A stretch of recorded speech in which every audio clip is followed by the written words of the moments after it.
In front of me, I have the Samsung Galaxy Tab A11, and I'll be going over unboxing along with a quick look at the tablet and its specifications, along with just my general opinion about the product itself.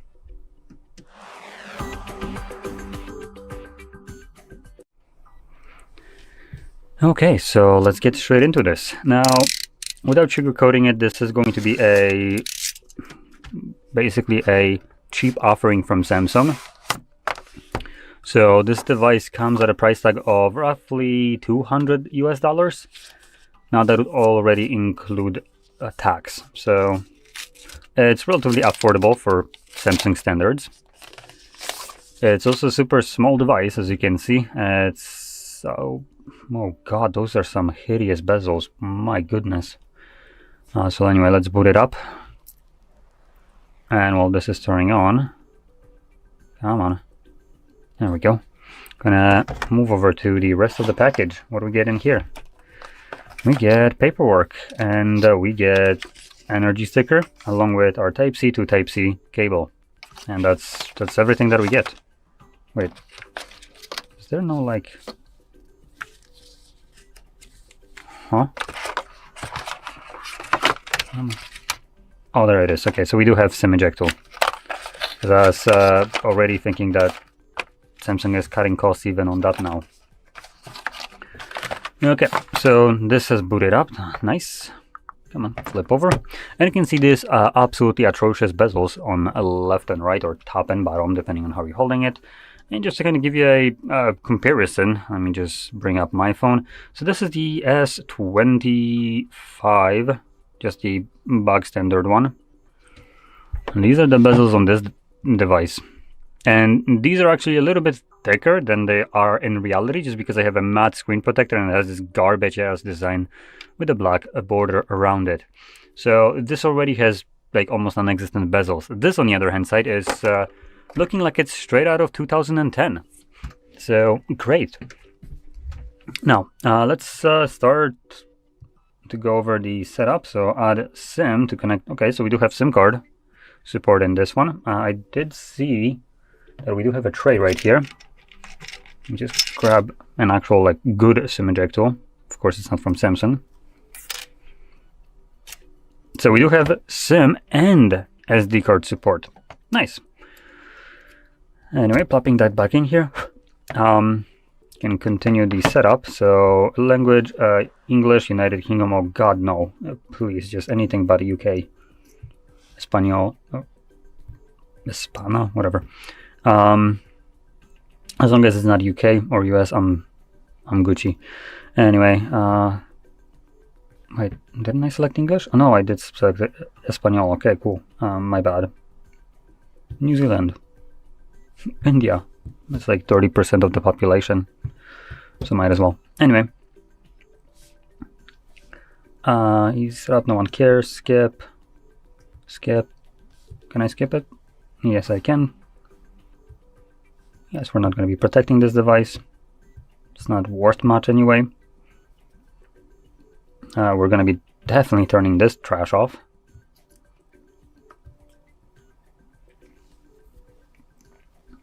So let's start talking about the display right here. That was weird. Button was being cut out by literally nothing. Okay, so the display right here is an 8.7 inches in size. It is a 800 by 1340 pixel display in terms of resolution. Unfortunately, it is a TFT LCD display running only at 90 Hz refresh rate, so it is a bit of a step down from what you might see on actual phones at the same price range. No, actually, it's a massive step down. Like, at the same price, you can get something like the CMF phone, which comes with a AMOLED display and 120 Hz refresh rate and a much faster processor. So I'm not really comparing these two, as one is a phone, the other one is a tablet, but just kind of to give you a perspective of what you can get for about the same price on the phone market, just so you can evaluate if this actually makes much sense, because to me it just seems a bit expensive. But the truth is, in terms of tablets, there is not very many like affordable tablets at this price range that would offer you very good specifications, like for instance aforementioned CMF phone. So let's continue on. Now, apart from the kind of piss poor display right here, we have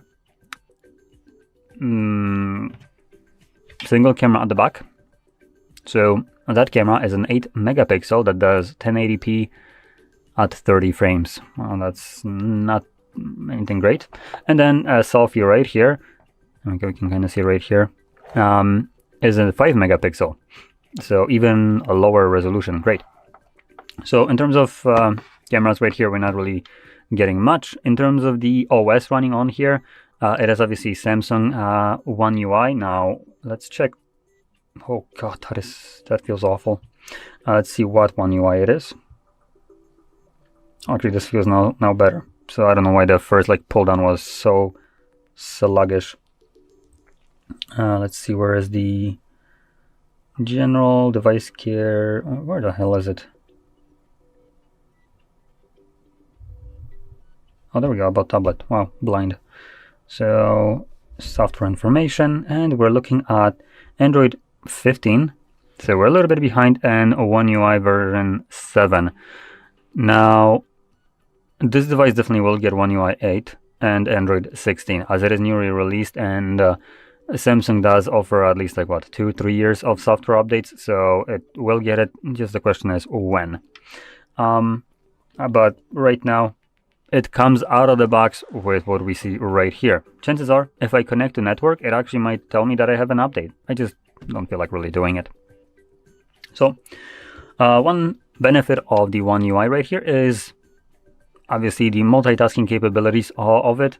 So you can easily, come on, you literally had it. Where is it? Oh, there we go. I can barely see it. So we can grab applications. Now here we have just one. You can split screen left, right, middle, and apparently not top and bottom. Okay.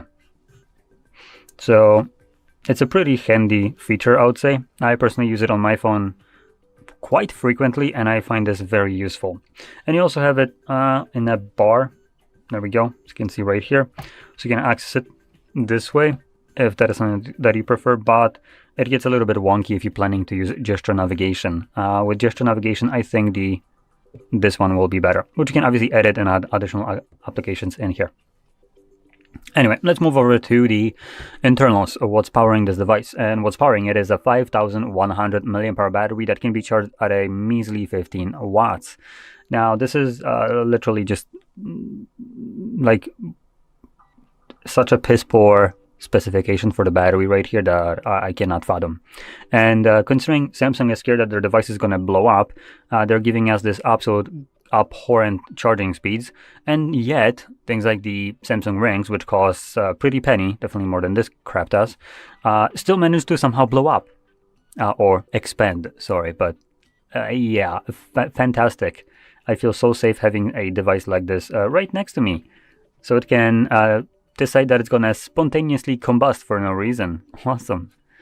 Now, jokes aside, I am kind of joking about this, but I do want to point it out if some of you are actually concerned and scared that your device might start to, for some reason, have a thermal runaway for no apparent reason, then just because Samsungs seem to be the most prone to that, while still using such an outdated battery tech. And while talking about this, we're still using the crappy batteries right here. That's why we have 5100 mAh battery. Now, to put that in a perspective, Xiaomi is releasing a phone at 6.3 inches, so much smaller than this. It's a phone. And that device will have 6,500 milliamps while being about half of the size of this. Now, the reason that they can do this is because Xiaomi isn't trying to completely fleece you out of your money. It's because they decide to, yeah, you know what, if you're going to give us money, we're going to give you something that is worth it, and we're going to put in a silicon carbon battery in here instead of the lithium ion, whatever it is here, which allows them to have a much smaller battery that would either have the same capacity or same size cell that has bigger capacity. So basically, it can hold more charge at the same size. That's why you have phones that instead of having like 5,000 milliamp hour battery, they have like 6.5 to 7,000, even sometimes even more.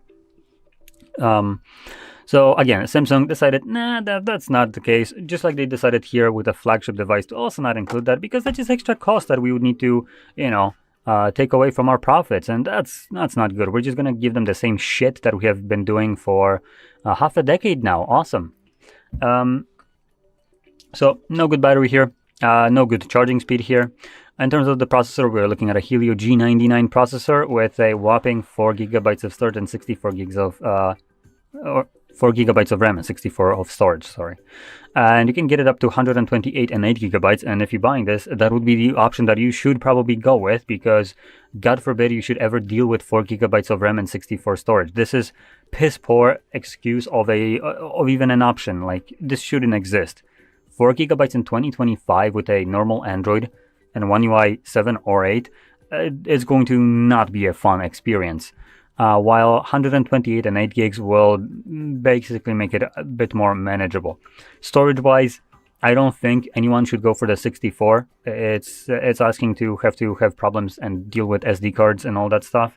And even with SD cards, obviously, it's not always smooth, because most applications want to be installed on the storage of the phone or device rather than SD card. So again, you will probably run out of the 64 pretty freaking quick. So go for the 128. It's really the only option that you can, or you should. And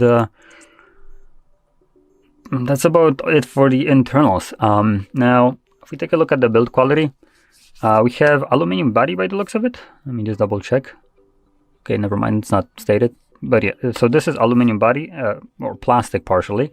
So top here, that's where the line is. So this portion right here, that's plastic, and also at the bottom, that's plastic, while this, that kind of goes from sides right here, back and here, as it is kind of bent like this, is aluminum by the looks of it, or by the feel of it. We also have power button and volume makers on the right side, assuming you're holding it in a portrait mode. And on the other side, we have our SIM and SD tray. At the top, we have our speakers. At the bottom, we have our speaker, Type-C charging port, headphone jack, surprisingly. Apparently there is enough space for a headphone jack here, and a microphone. And that's about it. Front display doesn't really mention what kind of glass it is. And yeah, so that's basically everything that there is to the specifications of the device. Now, if I have to give you some kind of comparisons right here, maybe not have to, but want to. This device costs as much, while it's being released in 2025, as a OnePlus tablet. So more precisely, OnePlus Pad Go that was released 2 years ago. Also has the same specifications in terms of processor, but comes with 8 gigabytes out of the box. Comes with a high resolution, bigger display. So if you're looking for a small display, this will be one of the not very many options. But if you're not hell-bent on a small screen, you can get the OnePlus Pad Go that has 11.3 inches in size and a basically 2K resolution, and same processor, much bigger battery size at 8,000 with 33 watts of charging speed, so more than double of what we have right here. Camera will be supposedly better, though it's still a budget device, and it's a tablet, so I'm not really going to go too much into that. It also has the LCD IPS display. It's actually even better than what we have right here, but not by much. It's not something that you're going to notice. 90 Hz refresh rate, same as this. The only difference is because that device was released 2 years ago, it came with Android 13. This one is Android 15, right? But if it gets like 2 years of support, obviously it should still have Android 15, maybe even 16. Other than above that, I am uncertain if it's going to get additional upgrades. So that's something to keep in mind. Also expandable storage. And you can also get 256 gigs of storage, surprisingly. And it also has micro SD card spot. So all in all, for the same price, a device that was released at nearly identical price as this 2 years ago with a bigger display and better screen, begs the question, why the shit does this exist? This, in comparison, seems like an absolute piece of shit. because how the shit are you gonna be releasing tablet 2 years later that's inferior to something that came 2 years ago and basically charge the same amount? Are you high? Put down the crack pipe there, Samsung, because you clearly have taken too much puffs from it. My god. So yeah, this is the only reason why I would ever consider such a device, personally, is, to be fair, for Home Assistant usage as a dashboard that I could mount to the wall, because it is relatively symmetrical, so that's kind of gonna give this nice look. It's LCD or IPS, sorry, not IPS, TFT LCD display right here, so it's not gonna get burn-ins. It's not powerful and it's not that expensive, obviously. And if you consider some actual like home dashboards, they come at about the same price. So this is actually a pretty decent option if you're looking for some kind of Home Assistant dashboard that you can just run all your, visually all the integration from Home Assistants, have buttons and all that stuff. This is a nice display for that. Doesn't get too bright, which in this case I would consider that to be actually a positive, because as something that would be mounted to your wall and basically permanently on, that I think is a good thing, instead of having something that is just like blindingly bright. So in this aspect, I think this device could actually be pretty good, definitely better than a 11.3 inches in size tablet from a OnePlus, which I mentioned before. But if I want to watch Netflix or anything else, do like normal tasks that you do on a tablet, for instance in bed or whatever, like, I don't know, browse internet, check emails, watch YouTube, or binge watch some shows, I probably wouldn't be picking up this. This is small screen, which kind of defeats the purpose of it. It's not the greatest, and there are better options than this, like I mentioned, the OnePlus Pad Go, which would give you a much better experience for this specific content.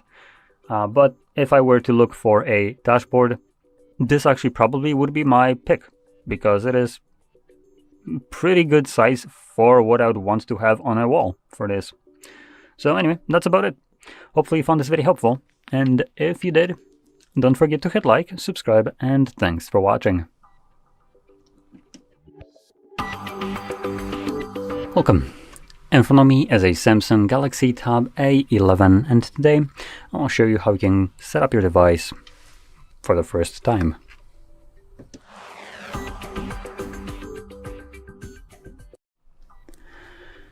So when you boot it up for the very first time, you'll be presented with the same screen right here, which shows you basically a welcoming page in every language. So we're going to select Start and find your desired language from the list right here. Now, God forbid I would ever want to be considered like I'm from UK, so let's change it to anything else. You know what? I prefer South Africa, honestly, or Philippines. That's nicer. I like, privacy. Anyway, moving on. Actually, going back here, I do want to point out one thing. I don't know if this will have much of an impact or not, but depending on which region you might choose right here, like for instance New Zealand, South Africa, UK, United States, this device could be subject to different kind of regulations in these regions. So just to kind of give you an example, with Apple being forced to open up their App Store to third-party stores, that's basically forced by European Union. Well, at this point I believe it's also by US, to be honest, after Tim Sweeney lawsuit. But wherever they are not forced to do this, they won't, because it's taking revenue from their own platform. So just know that whatever you select right here, it might be applying to whatever region you're living in terms of like what the laws are there. So if you live somewhere where you don't have very friendly laws to you as a consumer, and it's prioritizing corporations like US, then maybe you might want to select some other region, for instance Philippines or something else, where it might be a bit better. So just putting that out there.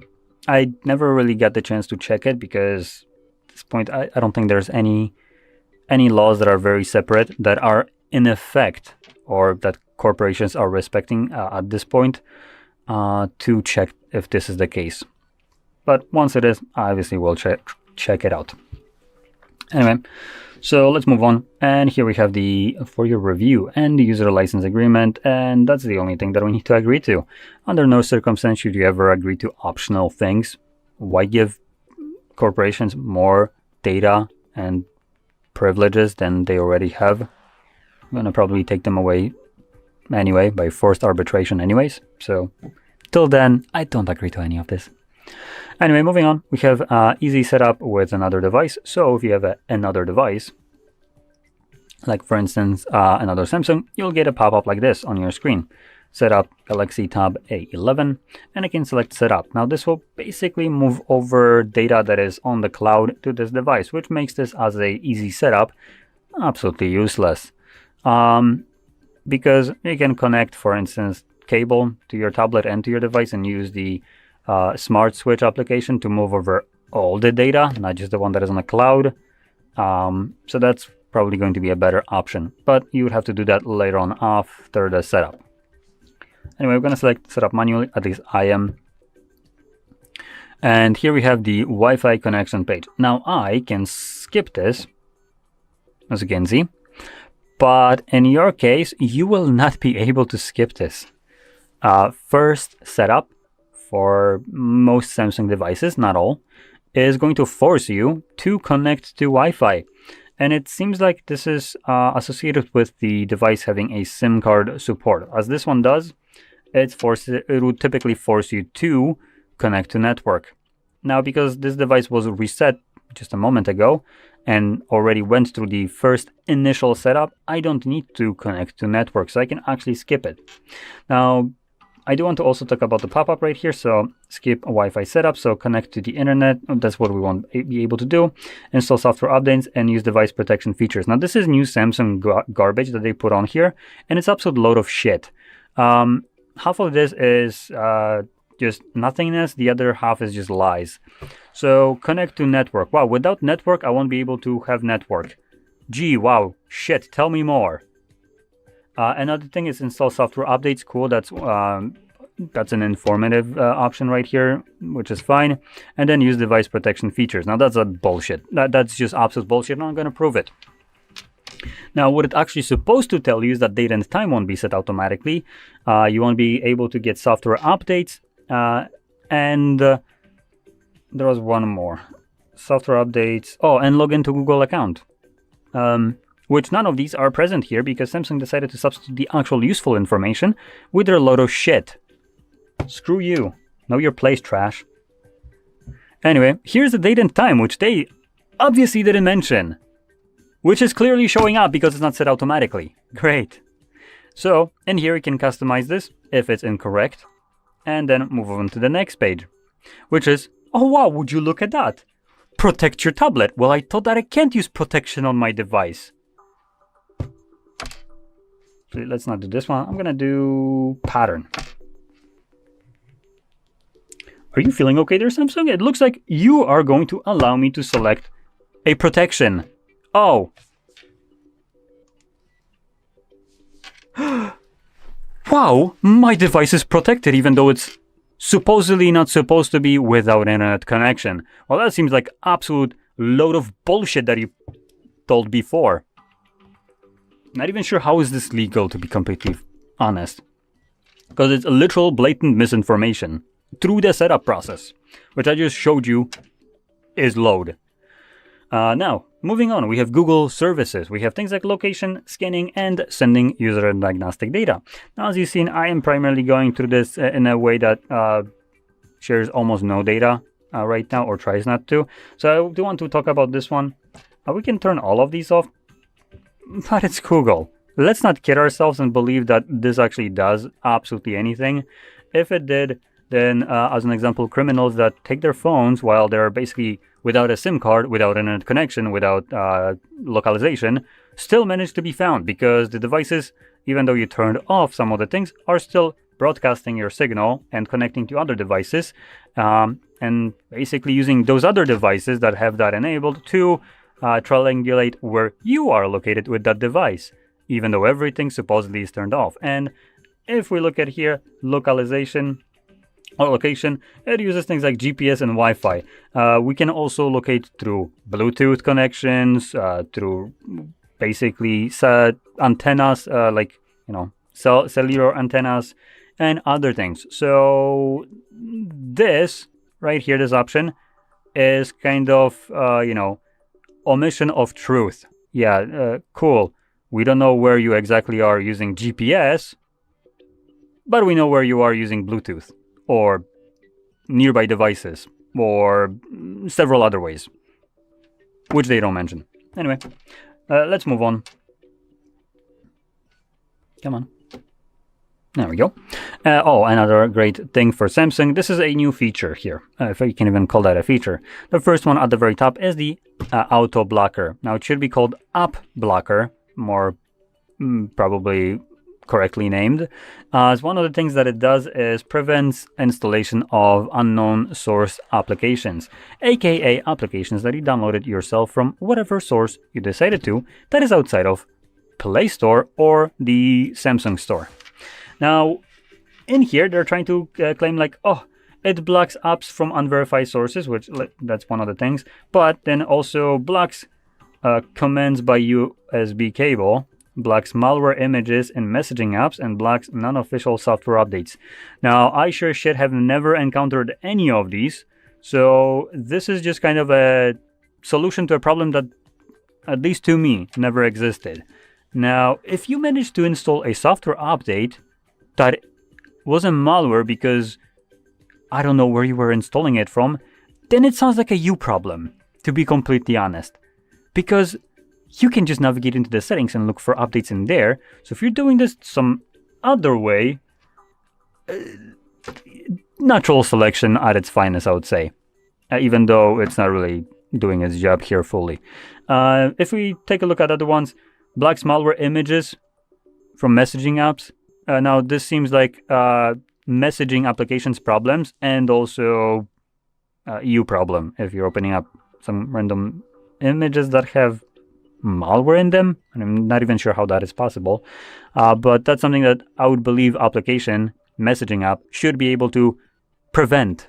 That's one of the things that I believe it should be responsible for. And the last one is the commands by USB cable. Now this one, I will say, could be useful, as I know that, for instance, some AliExpress cables come with some chips in them that do some nefarious things. But let's be honest, you don't usually use random cables from anywhere. At least I personally don't, so this isn't necessarily my kind of problem. And I have never had an ADB command be placed on my device without me actually doing it myself. So I'll turn that off. And I also want to mention that this while talking about going back to the unverified sources. Samsung wants to basically block that no matter what. So here we can turn that off. And there was already protection against this, as the option that would usually pop up when you try to install an application from unverified source that you can't till you turn that feature off, right? And it would redirect you and you could easily turn that off. With the auto blocker, it actually doesn't pop it up. You need to navigate manually to the settings, find this garbage, and turn it off yourself. Otherwise, you can't install the application. It doesn't give you any kind of pop-up like, oh, turn off auto blocker, and here is just click this button to do this. So no, you have to do it yourself. And Google wants to completely remove the ability for you to install third-party APKs that are unsigned. Now, they're doing this again as a pretext of protecting the users because they're so graceful. And there's so many malicious applications out there, even in our Play Store, which we decided not to talk about or even fix because the applications that you're installing are interfering with our ways of making money. So instead of telling you that, you know, there are malicious applications and to prevent that, we're going to give you anti-malware or like antivirus. No, we're just going to remove your ability to install them because that's going to make us money. Number one, you will be forced to download applications from verified sources, and every developer that wants to have a verified application will need to pay us money. Shit, it's kind of funny how you decided to solve a malware problem by not solving it and then making even more money on top of that. So utilize the ability to install third-party APKs as far as you can. And going back to the first kind of page with the region, this might be the part where if European Union decides to just kind of go balls deep, dry in there, and just tell Google, no, you're doing some absolutely disgusting shit, they will be forced to undo this. But most likely, if that comes to fruition, this would only apply to most likely only Europe, which Europe is more user-friendly. That's why I'm pointing that out. In this case, selecting any kind of country in Europe might give you the ability to install third-party APKs without that bullshit signature, even outside of European Union. So, continuing on. Now, with all of that explained, we can now move over to the boring stuff like the theme, light and dark mode. Choose whichever one you want, and moving on to the next page, we have the option to probably sign into an account. Oh no, never mind, we're all set up.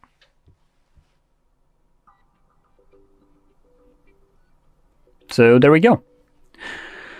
Now, with that being said, hopefully you found this video helpful, and if you did, don't forget to hit like, subscribe, and thanks for watching. Hi everyone, in front of me I've got Galaxy Tab A11, and let me share with you how to reset up preferences on this device.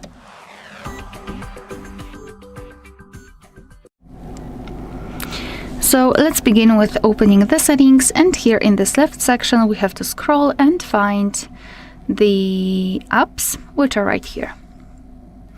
Now we have to tap on the three dots icon in the right upper corner and tap on Reset Up Preferences. So here your device is informing you what it will actually reset, so among others disabled app notifications, default apps, and background data restrictions for apps. What's more, no worries, you won't lose any app data, so simply tap on Reset, and basically this is it. Alright, so that will be all. Thank you so much for watching. Please hit the subscribe button and leave the thumbs up. Hi everyone, in front of me I've got Galaxy Tab A11, and let me share with you how to show battery percentage on the status bar in this device.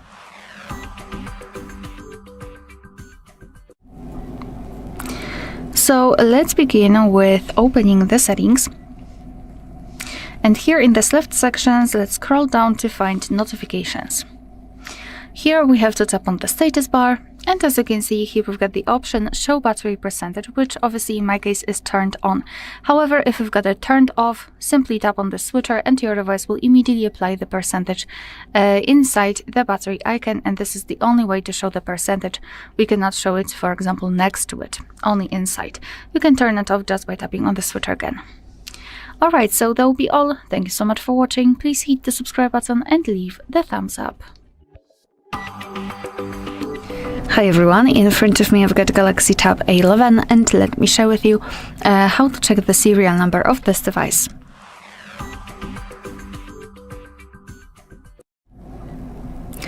So let's begin with the fastest way, with the usage of the secret code. We have to open the dialer and enter the code, which is *##06#. And as you can see by this code, we are provided with the serial number of this device, which is at the bottom of this pop-out window. Let's tap on OK, and now another way. So let's open the settings. Here in this left section, we have to scroll all the way down to find About Tablet, and after tapping on it, we will be able to check the serial number of this device, which is right here. Alright, so that will be all. Thank you so much for watching. Please hit the subscribe button and leave the thumbs up. Hi everyone, in front of me I've got Galaxy Tab A11, and let me share with you how to clear credentials on this device.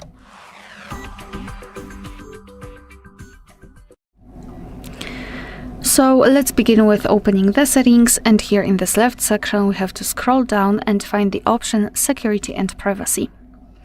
Then scroll down and localize the option More Security Settings, and scroll down to find this credential storage section and tap on Clear Credentials. So this is the option we're looking for. Let's simply tap on it and tap on Remove. As you can see, not only we've got this information, but also this option is inactive, which means that we just successfully removed all saved certificates. Alright, so that will be all. Thank you so much for watching. Please hit the subscribe button and leave the thumbs up. Hi everyone, in front of me I've got Galaxy Tab A11 and let me share with you how to check the IMEI numbers of this device.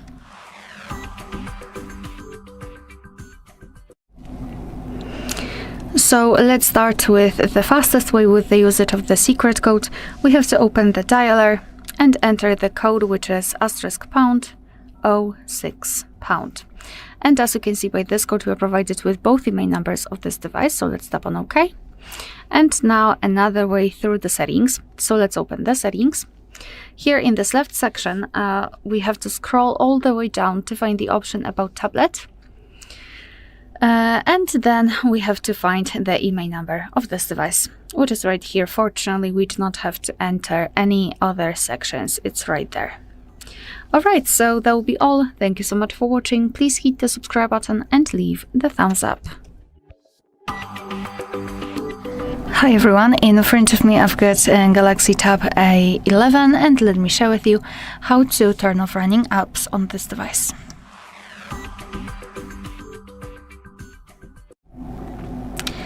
So let's begin with opening the recents. If you've got the 3 buttons navigation, simply tap on the button with 3 bars icon. And if you've got the gesture, swipe your finger from the bottom to the center of your device and hold your finger somewhere here. So something like that. Here we've got the recents. All you have to do to close them all is to basically tap on close all. You can also turn them off manually one by one just by swiping them up.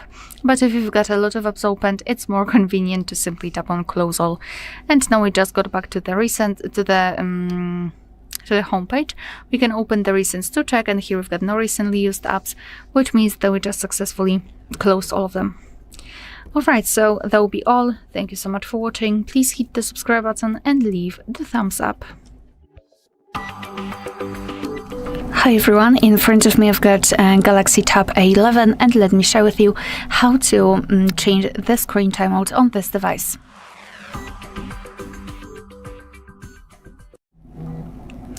So let's begin with opening the settings, and here in this left section we have to scroll and find the display here. Then let's scroll down and localize the option which is called screen timeout and tap on it. And as you can see here, we've got some options from which we can choose. At the top we've got relatively short options like 15 or 30 seconds, and at the bottom the longest, which is 30 minutes. So all you have to do is to simply tap on the option which you'd like to use. I'll pick 5 minutes. As you can see, it is immediately highlighted, or actually marked, and after getting back it is also notified right here, which means that from now on, after 5 minutes of an activity, this device will black out. Alright, so that will be all. Thank you so much for watching. Please hit the subscribe button and leave the thumbs up. Hi everyone, in front of me I've got Galaxy Tab A11 and let me share with you how to reset network preferences on this device.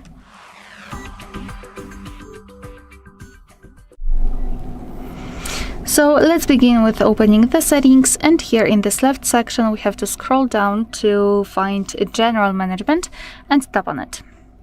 Then let's scroll down and go to Reset, and here scroll and find the option Reset Mobile Network Settings or Bluetooth and Wi-Fi settings, depending which one you need.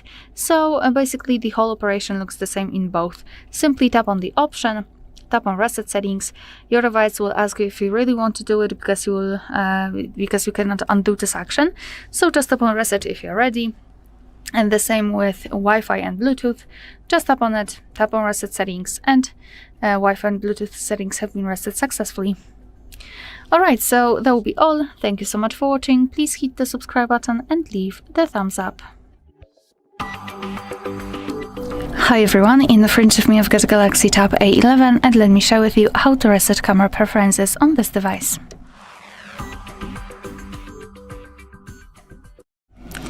So before we will start, let me simply quickly turn on the composition guide, and we have to obviously begin with opening the camera, so let's tap on it.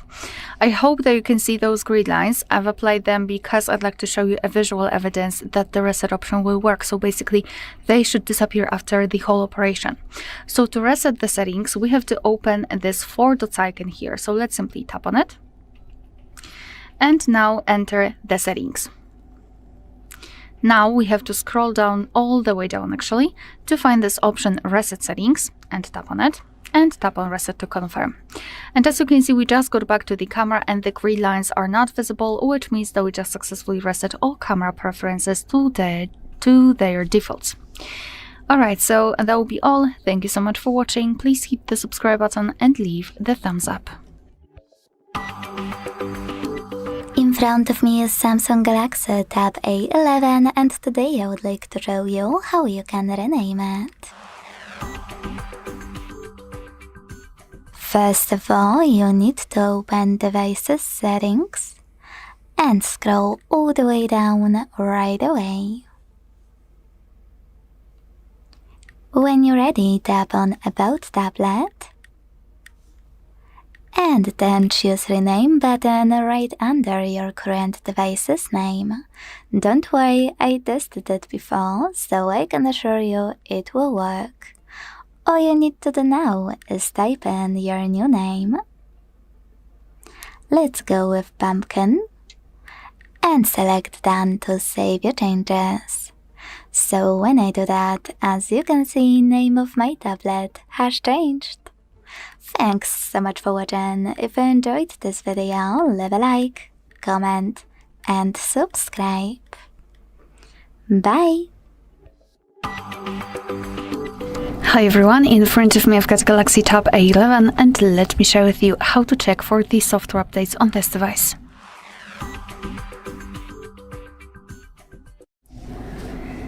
So let's begin with making sure that you've got the internet connection because it is required. So make sure you're connected and then let's go to the settings. Here in this left section we have to scroll down, actually all the way down, to find the option which is called Software Update. So simply tap on it and then tap on Download and Install. Your device will now check for the updates and basically you can meet two different scenarios. The first one is where your software is up to date and there's nothing to download. As you can see here, we've got the relevant information. And the second one is where your device is actually have the update pending. Your device will show you the information about it, what has been fixed, what has been added, and then you will be able to tap on Download or Install somewhere here and apply the update. Alright, so that will be all. Thank you so much for watching. Please hit the subscribe button and leave the thumbs up. In front of me is Samsung Galaxy Tab A11 and today I would like to show you how you can turn on or turn off adaptive brightness. First of all, go into Settings and scroll a tiny bit to choose Display. Over here. Now you need to manage this switcher next to adaptive brightness right under brightness slider to either turn it on or switch it off. Quick tip, if you decided to disable it, you should go into Tab menu by swiping down from the top right corner and adjust it whenever you want to thanks to this slider. This way you can do it manually in a few seconds. Thanks so much for watching. If you enjoyed this video, don't forget to leave a like, comment and subscribe. Bye! Hello, in this video I'm going to show you how to reboot Samsung Galaxy Tab A11.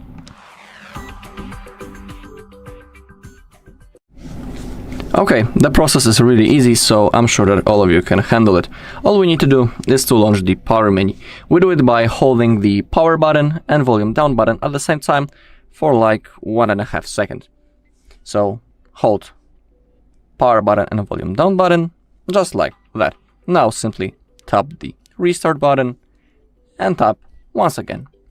You can see that the Samsung logo disappeared right now, and now we just need to simply wait a few seconds until the device turns on. Of course, everything will be done automatically. Also, I will tell you that rebooting your device regularly, for example, once a week, it's good for your device health and its performance, because during that process, we can say that our device rests for a moment, and also all of the processes that were running in the background are being closed. And thanks to that, our RAM gets freed up.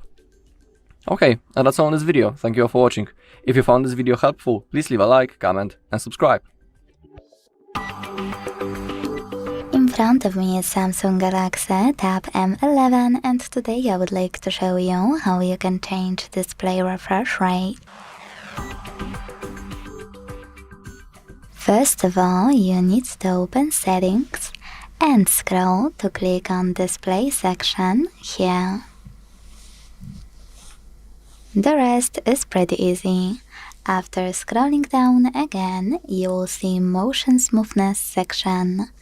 Click on it and scroll to pick one of those options, Adaptive or Standard. Now, what most people miss, that you need to tap on Apply button to save your changes. So make sure to do that and wait. As you can see, after a few seconds, my screen refresh rate was successfully changed. Thanks so much for watching. If you enjoyed this video, don't forget to leave a like, comment, and subscribe. Bye! In front of me is Samsung Galaxy Tab A11, and today I would like to show you how you can change theme of Samsung's default keyboard. First of all, you need to open Settings and scroll all the way down right away. Don't worry, I tested it before recording, so I can assure you it will work. Because over here you can tap on the General Management and select Samsung Keyboard Settings right away. Now scroll down to access Theme section available here, and to apply any of those, click on it.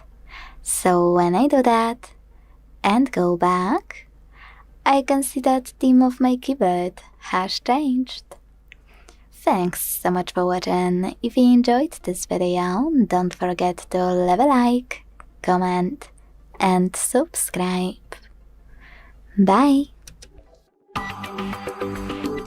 Hi everyone, in front of me I've got Galaxy Tab A11, and let me share with you how to change video resolution on this device.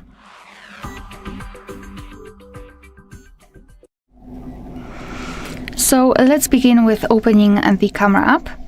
And currently we are in the standard photo mode, so let's switch to the video one. Just tap on the video, and if you can see the red color inside the shutter button, it means that for sure you're on the video mode. So now we have to take a look at this option bar here, and as you can see at the top, we've got the option which is connected with the resolution. Currently we've got the FHD option with 30 frames per second applied. You can change it just by tapping on it, and we will set HD with 30 frames per second. And as you can see, after tapping on it again, we will come back to FHD, which means that we've got only two options. If you wish, you can also tap on this 4 dots icon here and tap on FHD, because this is the same option, however hidden in settings. So it's completely up to you whether you prefer this section or this one. Alright, so that will be all. Thank you so much for watching. Please hit the subscribe button and leave the thumbs up. In front of me is Samsung Galaxy A11, and today I would like to show you how you can change font size. If you want to adjust font size on your Samsung, here's how to do it using only Devices settings. So let's begin by opening Settings and scrolling down to access Display section available here. When you're ready, scroll again, and this time choose Font Size and Style. Finally, you can operate this slider under Font Size to adjust it, and check out Preview at the top. So when I do that and go back, I can see that size of my font has changed. Thanks so much for watching. If you enjoyed this video, don't forget to leave a like, comment, and subscribe. Bye! Hi everyone, in front of me I've got a Galaxy Tab A11 and let me share with you how to check the total screen time on this device.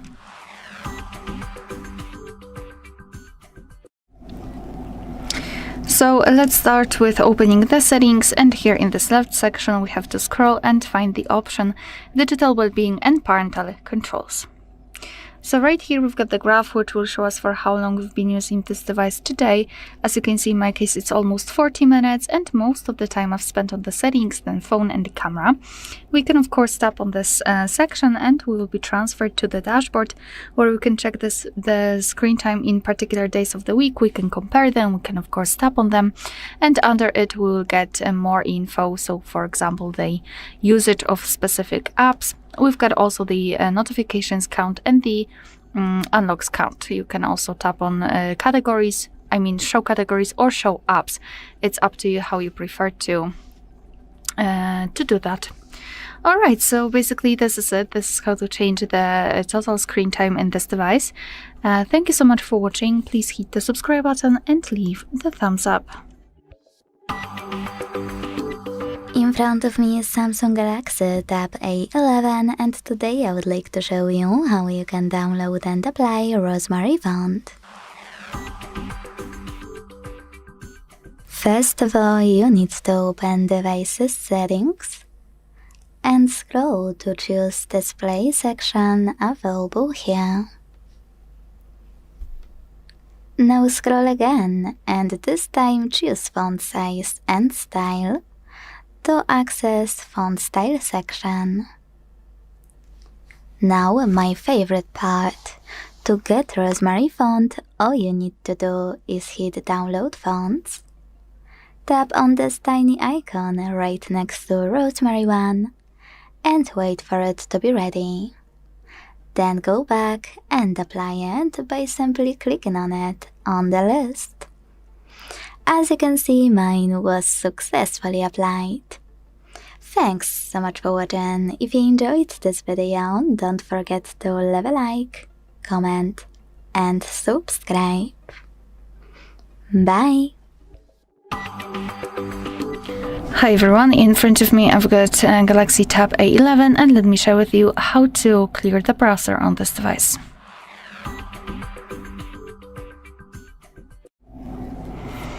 So let's start with opening the browser. In my case it will be Google Chrome, and let me just quickly go through all of that. And all we have to do is to tap on this three dots icon in the right upper corner. Then let's tap on Delete Browsing Data, and here we've got some basic options like visited websites, opened tabs, cookies cache and other site data. We can change the time range here from last 15 minutes to, for example, all time. It's up to you. And then tap on Delete Data. However, if you wish to remove some advanced browsing history, just tap on More Options, and here we've got them. So open tabs, saved passwords, autofill from data and site settings. If you wish to remove something, make sure that everything is marked. I will remove everything. Again, at the top you can change the time range. It's completely up to you. And then tap on Delete Data. As you can see here, we've got the information, which means that we just successfully removed the history. Alright, so that will be all. Thank you so much for watching. Please hit the subscribe button and leave the thumbs up.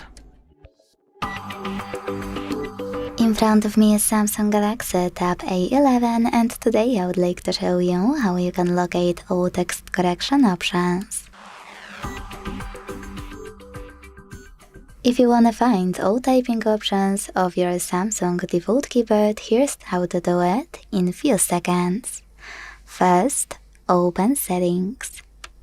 Second, scroll down to choose General Management, which is available here. And third, tap on Samsung keyboard settings to manage all of those however you want to. You can operate them by choosing those switchers next to chosen features, or tapping on chosen features and tapping on the switchers within. Most people miss that you can actually scroll down a tiny bit more, and when you finished with all of those, tap on More typing options to manage them as well. Thanks so much for watching. If you enjoyed this video, don't forget to leave a like, comment, and subscribe. Bye!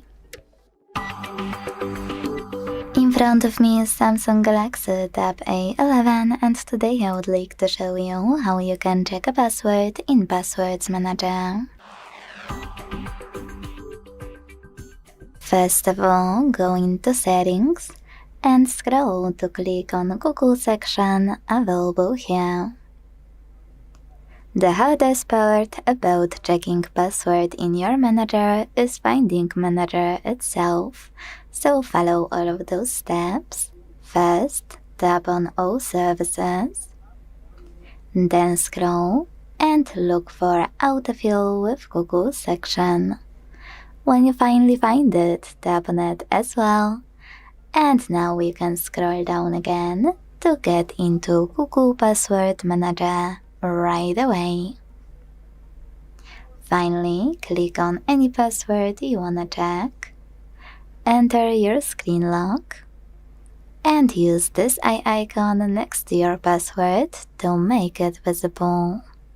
Thanks so much for watching. If you enjoyed this video, leave a like, comment, and subscribe. Bye! In front of me is Samsung Galaxy Tab A11, and today I would like to show you how you can turn on or turn off location. While testing this tablet, I discovered two ways to manage location. Let's start with the best one, which is also the fastest one, by going into Tab menu. To do it now, swipe down from the top right corner of your screen, and when you see all of your shortcuts, look for Location 1, which is this one.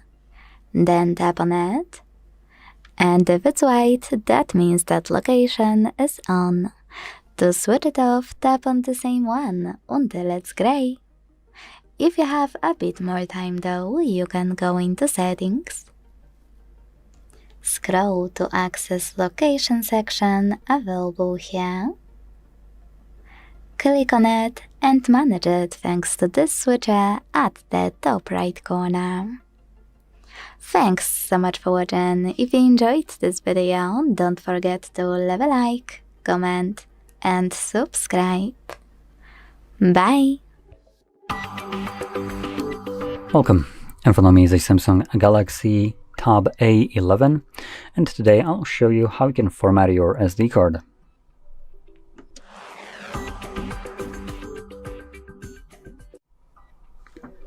So, to get started, you will want to open up your settings, and in here we'll be navigating into Device Care and find Storage. Now in Storage, by default, the phone will pick the storage of the phone, or tablet in this case, so make sure you swipe to the left, and this will now be showing you your SD card. You can see it's labeled right here. Once this is selected, you can click on the three dots right here. There we go. And select Format. Gives you a pop-up, Format SD card. Everything on this SD card will be erased. I'm going to click on Format. Give it a moment. It will disappear right here, as you can see, while it's formatting. And once it's done, give it a second and it should show up. As you can see, there it is. So, that's about it. Now, if you found this very helpful, don't forget to hit like, subscribe, and thanks for watching. In front of me is Samsung Galaxy Tab A11, and today I would like to show you how you can turn on or turn off Suggest Text Corrections option. Unfortunately, Samsung default keyboard doesn't have autocorrection, but it has something similar called Suggest Text Corrections, and today I will show you exactly where to find it using only Devices settings. So let's begin by opening Settings and scrolling down to click on General Management. Over here, Now click on Samsung keyboard settings and then suggest text corrections. In order to turn it on or off, use this switcher next to your language.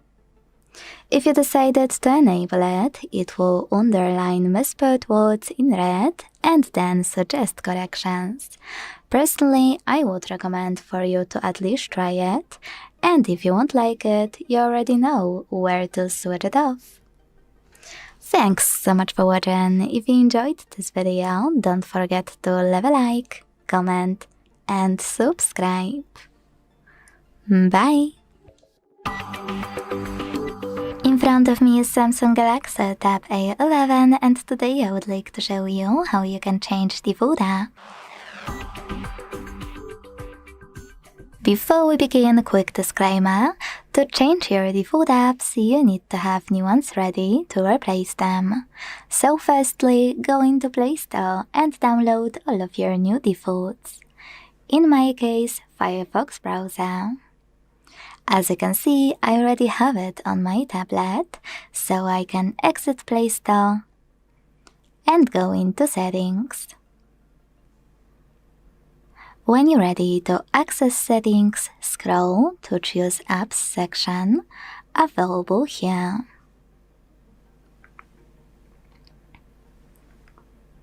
Then click on Choose Default Apps at the top and tap on any of those sections you wanna manage. As I mentioned before, in my case is Browser app, so I need to click on it. Tap on Firefox to apply it, and go back.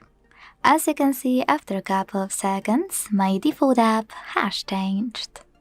Thanks so much for watching. If you enjoyed this video, leave a like, comment, and subscribe. Bye! Welcome. In this video I will show you how to change DPI settings on Samsung Galaxy Tab A11. In order to change your tablet's DPI settings, you have to open the settings application and then swipe down to the display section on the sidebar, find font size and style, and tap right here, and here you can change the font style by selecting one of the available ones or downloading a new font for your tablet. You can make the font look bolder by switching this toggle. Then you can change the font size by moving the slider you see right here. And to apply the settings, you just have to leave this menu. Now, besides that, you can also change the screen zoom. You have 3 different levels of screen zoom. The smallest, the medium, and the largest one. So just move the slider to the one that looks best for you and start using it. And that's basically it. That's how you change your DPI settings on your tablet. I hope that this video was helpful.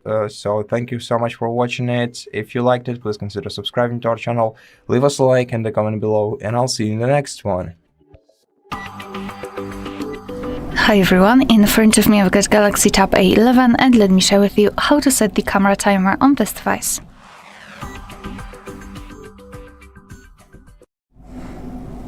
So let's start with opening the camera app. And currently we are in the standard photo mode. So all we have to do is to take a look at this option bar and tap on this 4 dots icon right here to open more options. So the timer is on the second position from the bottom. So let's simply tap on it, and in this device we've got 4 different options. So off, 2, 5, and 10 seconds delay. All you have to do is to tap on the option you'd like to use. I'll pick 10 seconds delay, so just tap on it. As you can see, it is immediately highlighted. Moreover, after getting back, you can see the icon here, so we can quickly check whether the timer was set or not. And now all we have to do is to tap on the shutter button, and from now on our device will count down from 10, 5 or 3, depending on which option you've chosen, and after that time it will simply take a photo. Alright, moreover, if you wish to quickly change the timer, you can simply tap on this icon here, and now you can change it to 5 or 2 seconds delay, not 3 as I've said before. And you can quickly turn it off just by tapping on this icon without any kind of countdown, and from now on your device will take photos right after touching the shutter button. Alright, so that will be all. Thank you so much for watching. Please hit the subscribe button and leave the thumbs up. In front of me is Samsung Galaxy Tab A11, and today I would like to show you how you can edit password in Passwords Manager. First of all, go into Settings and scroll to click on Google section over here. Then tap on All Services and scroll again, this time to choose Autofill with Google. Now scroll one more time, click on Google Password Manager and pick any password you wanna edit. Just click on it and enter your screen lock. Now choose Edit button and change whatever you want to. When you finished with all of your changes, misclick, you can hit Save at the top right corner. As you can see, after that, all of my changes were successfully saved. Thanks so much for watching. If you enjoyed this video, leave a like, comment, and subscribe. Bye! In front of me is Samsung Galaxy Tab A11, and today I would like to show you where you can access all your downloads. If you wanna access all of your downloaded files on this Samsung, you don't need to download any app, but you need to find one that's already on it. This one called My Files. So look for it, and when you're ready, launch it. Now if you can't see labels on the left, you can make them visible by tapping on those 3 lines at the top left corner. Finally, access Download section right under Documents. And as you can see, all of my downloaded files are here. To access one, click on it and tap on one of those apps to decide if you want to open this file type actually, using one of those just once or always. Now to manage your file, you can use all of those options at the top right corner, or a quick tip, I always just hold it here and operate all of those right away. Thanks so much for watching. If you enjoyed this video, leave a like, comment, and subscribe. Bye! In front of me is Samsung Galaxy Tab A11, and today I would like to show you how you can delete the password from Passwords Manager. First of all, go into Settings and scroll to click on Google section available here.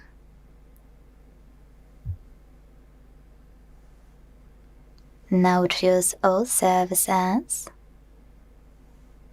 Scroll again and tap on Autofill with Google. Finally, scroll one more time and choose Google Password Manager to click on any password you wanna get rid of.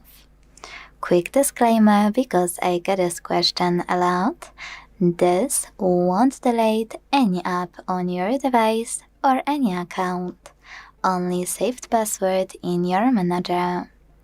So with that sorted, we can click on one app, enter screen lock, and choose Delete button available at the bottom right corner.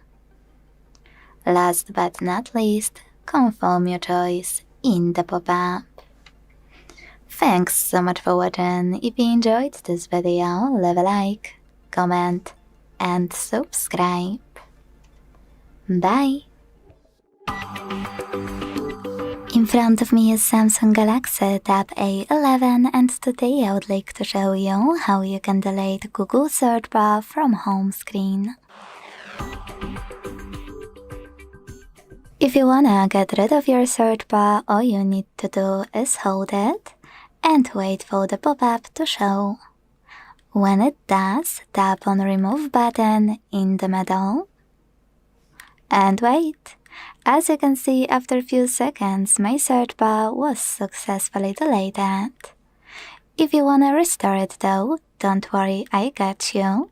Just hold your device's display and wait for all of those options to show. When they do, choose widgets in the middle. Scroll to access Google section available here. Tap on it. Click on the search bar and select Add button. Then you can hold those lines at the corners, the white ones, in order to scale it, and hold it in the middle to move it around.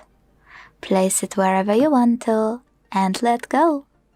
Then, to make those lines disappear, click on your screen. Thanks so much for watching. If you enjoyed this video, leave a like, comment, and subscribe. Bye! Hi everyone, in front of me I've got Galaxy Tab A11, and let me share with you how to change the ringtone on this device.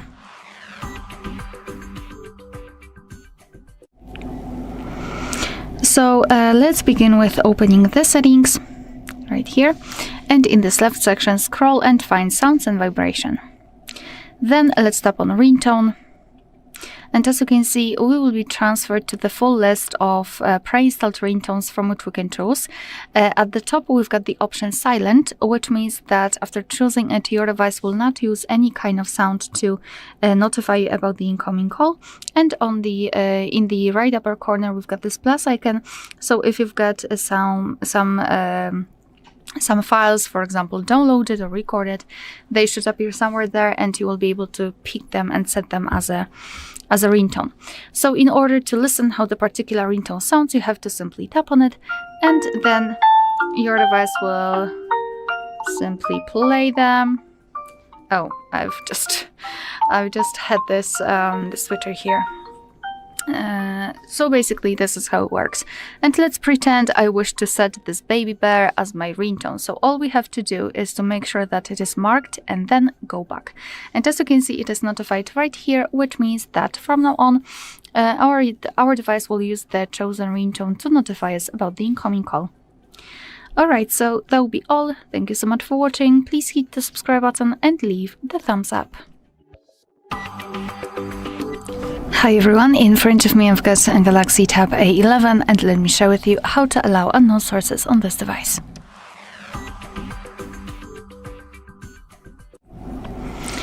Alright, so this operation is useful if you wish to download the app from other source than the Play Store. So for example, directly from the internet or something like that. So all we have to do is to go to the settings, and here in this left section, let's scroll down and localize the option security and privacy. Then let's scroll down again to find the option more security settings. And right here we have to find install unknown apps. And right here we've got the list of apps which are allowed or not allowed to install some content.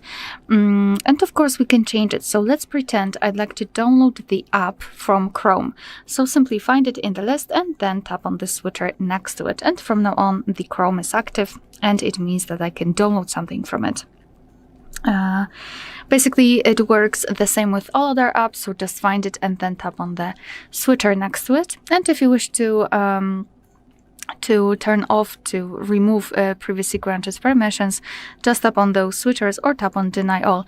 Be aware, because basically you're doing it on your own responsibility. Some third-party apps aren't verified by the developer, and you may put your data and actually whole device at risk. So remember about that and choose the apps wisely. Alright, so that will be all. Thank you so much for watching. Please hit the subscribe button and leave the thumbs up. In front of me is Samsung Galaxy Tab A11, and today I would like to show you how you can turn on or turn off app notifications. First of all, just go into Settings and scroll down a tiny bit to click on Notifications. Then choose App Notifications at the top.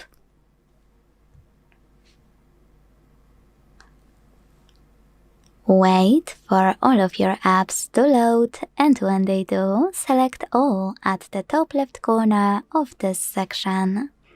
This way you'll be able to sort your apps. You can see ones with most recent notifications, most frequent notifications, or with notifications already turned off. Whatever you decided after tapping on one of those options, just click on blue switches next to your apps to block notifications from them, or gray ones to switch them back on. But most people miss that you can also click on your app on the left.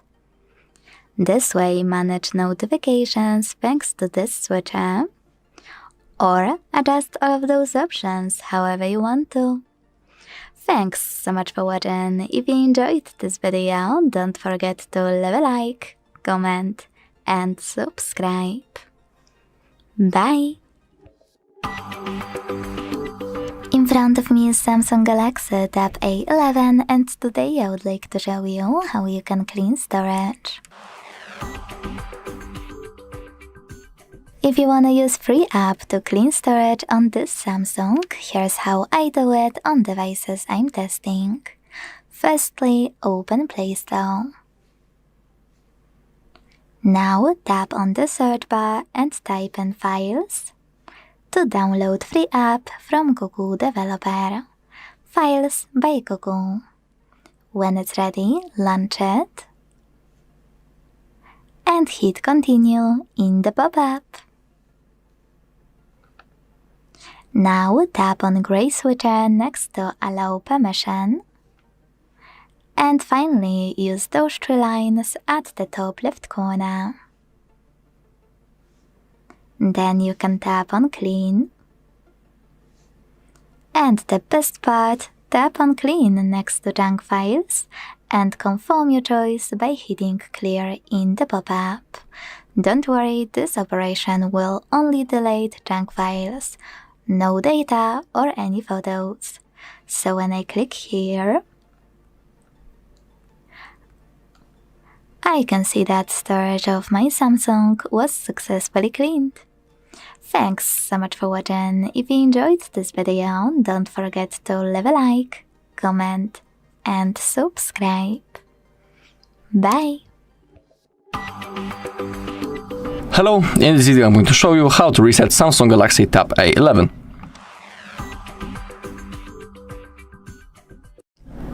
Okay, to perform a reset we need to open up our settings. Now scroll down until you find General Management. Scroll down again and click on the reset. And now the tab suggests us to create a backup of our data. I also highly recommend creating a backup. If you don't know how to do it, on our channel there's a video when I'm showing you all possible backup methods. So if you want, you can watch that video. Now scroll down and find Factory Data Reset. Simply tap on that, scroll all the way down. Remember that all of your data will be erased. And now tap this blue button, Reset. Now tap on Delete All. I also need to type the password to my Samsung account to confirm.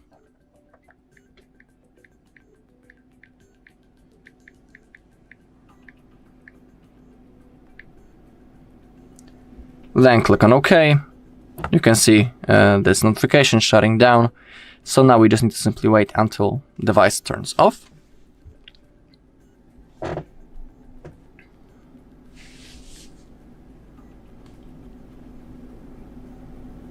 Okay, and now after a few seconds the device will be automatically turned on, and the next thing that we need to to do is to go through the setup process. Okay, and that's all in this video. Thank you all for watching. If you found this video helpful, please leave a like, comment and subscribe. In front of me is Samsung Galaxy Tab A11 and today I would like to show you how you can change font style.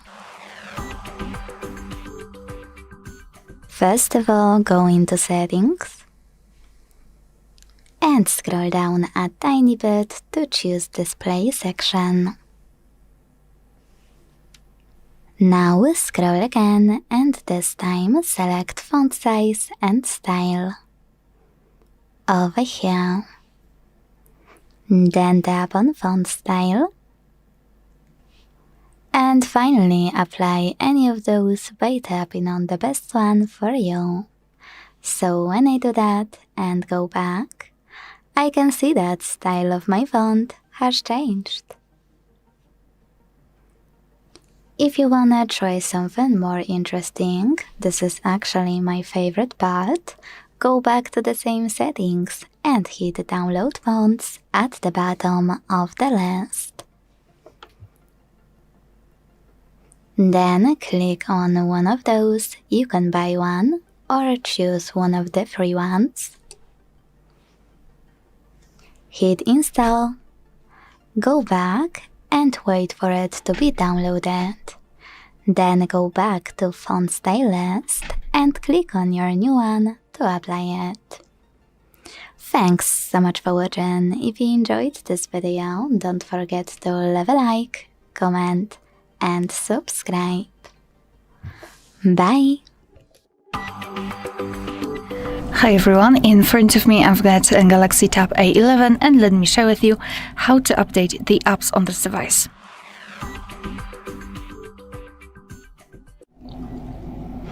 So first of all, make sure that you've got the internet connection because it is of course required to download something. And secondly, you will be able to follow all of my steps if you've got your Google account added to the device. So you can either do it after entering the Play Store or you can check our tutorial of how to add or remove a Google account in this specific device. So we will guide you through the whole process. And after that, we can finally enter the Play Store. So let me just go through it. And now we have to tap on this circle in the right upper corner, which is basically our account. Then let's tap on Manage Apps and Device. And basically we've got two different ways which we can use. We can either tap on Updates Available here or go to Manage and tap on Updates Available here. Basically it works the same. Here you can see the apps, you can mark those which you wish to download, update, and then tap on this update icon. In the first one, let me go here, tap on Updates Available. Basically we've got the same list, however without those ticking boxes, but with simply Update option. So we can do it manually just by tapping on Update, or tap on Update All at the top.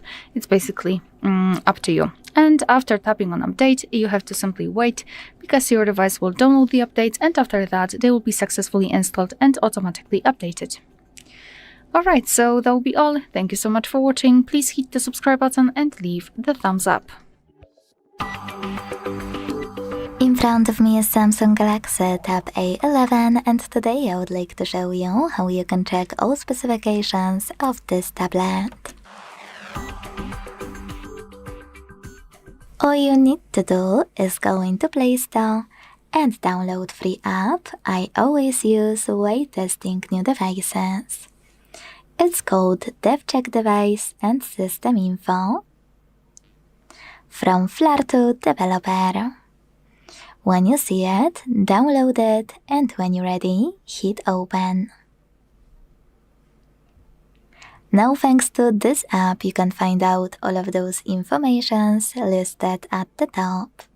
For example, if you scroll in Dashboard section, you can tap on all of those options here, like for example Display, and hit Settings at the bottom right corner of a pop-up to access all of those informations and this section in your device's settings right away. The same way you can learn all about hardware, system, battery, network, apps, camera, and sensors by checking out all of those informations and clicking on, for example, those gears at the top right corners. Thanks so much for watching. If you enjoyed this video, don't forget to leave a like, comment, and subscribe. Bye! Hi everyone, in front of me I've got Galaxy Tab A11 and let me share with you how to change date and time on this device.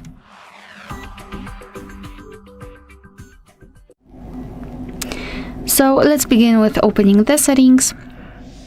And here in this left section we have to scroll down and find the option General Management.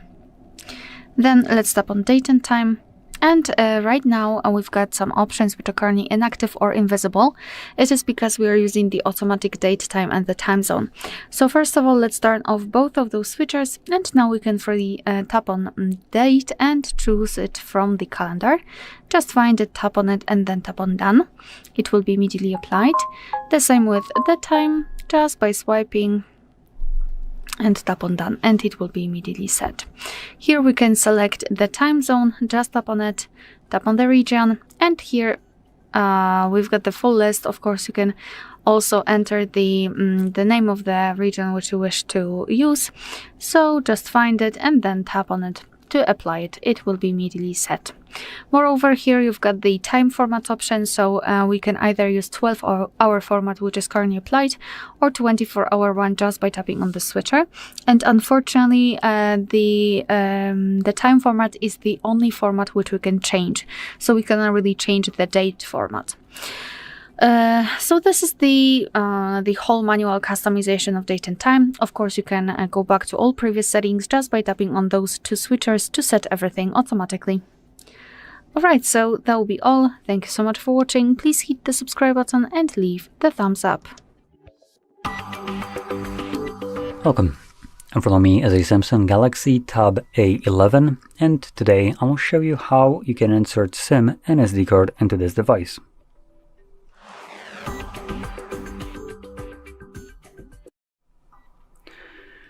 So, to get started, you'll want to grab a SIM ejector similar to this one, which will come provided with the device in the box. Now, if you can't find it, you could use a paperclip, straighten out one on the end, and it should work just as well. And surprisingly enough, for this device, we can insert both the SIM and SD card. So, you can pop out the tray, which will be located on the top left side of the device if you hold it in portrait mode. You can see it right here. So, you're going to push that pin in. There we go. And the tray will pop out enough for you to just pull it out. On the tray you have space for one dedicated SD card and one dedicated SIM card. Now on the tray you do have retention bracket, at least for the SD card, so if you flip it over, as you can see, it shouldn't be falling out. But the SIM doesn't have the same treatment. From there, carefully insert it back into your device. Now my SIM card does have a pin on it, so it tells me that I need to put it in to unlock it. And now it's unlocked. Now SD card should be working as well, so let's see if we have some kind of notification. And we do. So there we go. Now, if you found this video helpful, don't forget to hit like, subscribe, and thanks for watching. In front of me is Samsung Galaxy Tab A11, and today I would like to show you how you can connect it to printer. First of all, go into Settings and tap on Connections right away. When you're ready, choose More Connection Settings, and finally Printing. Now you can either tap on the footprint service to use it right away, or choose Download plugin and download the best one for your printer. Either way, you need to activate it the same way. Tap on it on the left, and use this switcher at the top right corner if it's not already on. Your device is now looking for a printer, and when it finds one, it will connect to it. Quick tip, if you still can't connect, tap on those 3 dots at the top right corner and hit Add Printer. Most people forget that you can tap on Add Printer by IP address, import it here and connect manually by selecting Add. Additionally, if your printer has Wi-Fi direct printing, you can enable it here. Tap on Find Wi-Fi direct printers and wait for your tablet to scan for it. Thanks so much for watching. If you enjoyed this video, leave a like, comment, and subscribe. Bye! Hi everyone, in front of me I've got a Galaxy Tab A11 and let me share with you how to change the 3 buttons navigation into the gestures and the other way around.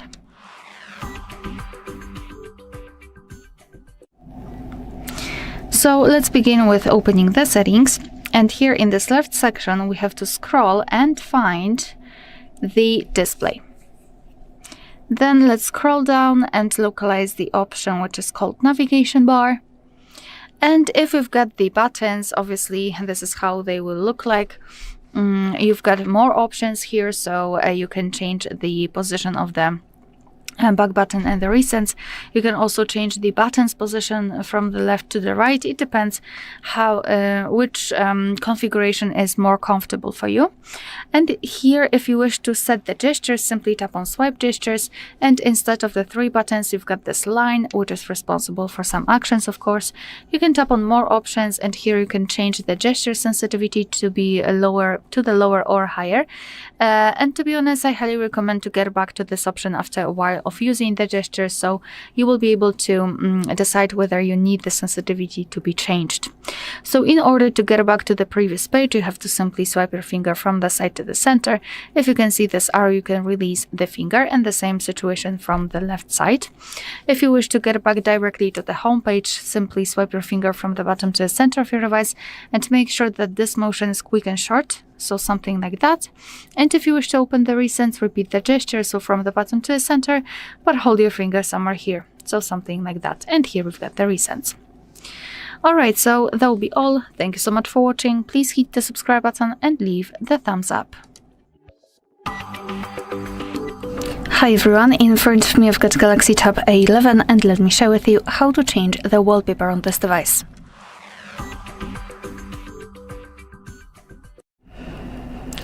So let's begin with opening the settings, and here in this left section we have to scroll down and find wallpaper and style. After tapping on it, on the right you will see the preview of the lock screen and the home screen and the option change wallpaper, so let's simply tap on it. Now we've been transferred to the full list of available wallpapers from which we can choose, which are pre-installed. So here we've got the featured ones, graphical colors, and wallpaper services. Moreover, right here we've got our gallery, so obviously we can set our own photo as a wallpaper. But I will pick something from the colors, and I will choose the dark one. So let me simply tap on it. After tapping, you will be able to choose where you'd like to apply the wallpapers, on the lock screen, home screen, or both. And I will choose both options, so let me tap on it, let me tap on next. And here, if you will choose the colors, you can check the preview obviously, but you can also tap on colors and change the colors and the style. So for example, you can choose the gradient or something which looks like, I don't know, clouds or something, or solid color. It's completely up to you, and you can change the color. So for example, tap on the specific color and then change the opacity, and I will pick the dark one. I'll choose the dark color. Okay, tap on done, and if you're happy with the results, just tap on done in the right upper corner. So now we can go back, and as you can see, the wallpaper has been played successfully. Alright, so that will be all. Thank you so much for watching. Please hit the subscribe button and leave the thumbs up. Hi everyone, in front of me I've got a Galaxy Tab A11, and let me share with you how to enable the nightlight or eye comfort mode.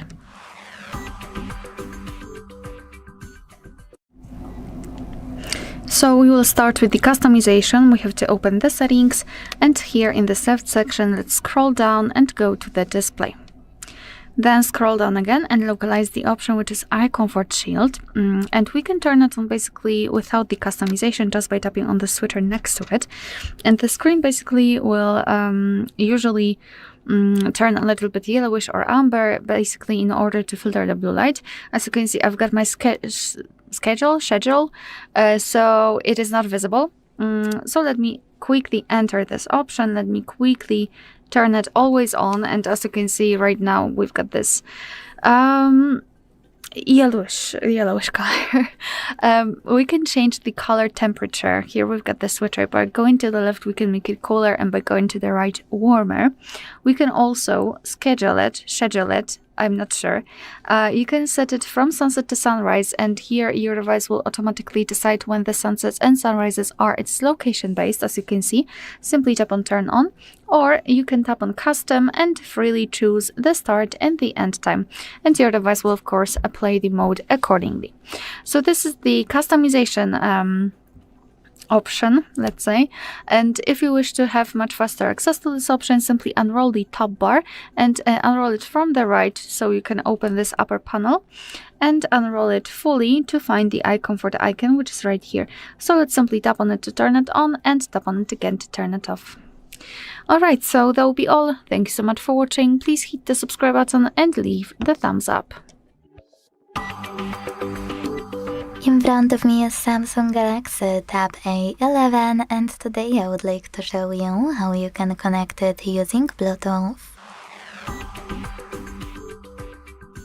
First of all, you need to open Settings and tap on Connections on the left. Now, when you see Connections Settings, tap on Bluetooth, but make sure to tap it on the left, not on the switcher. Over here you can actually click on the switcher at the top right corner to enable Bluetooth, and then wait for all available devices to show. When they do, tap on the one you want to connect to and wait for this pop-up. Select Pair and wait for the other device to accept your connection request.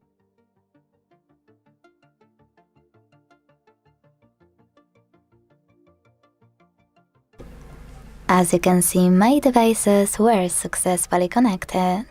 To disconnect them, use this gear on the right and tap on Pair at the bottom right corner. Then confirm your choice in the pop-up. Quick tip: if you wish to connect to another tablet or a smartphone, you'll have to accept connection request manually on the second device. You don't have to do that in case of, for example, a speaker.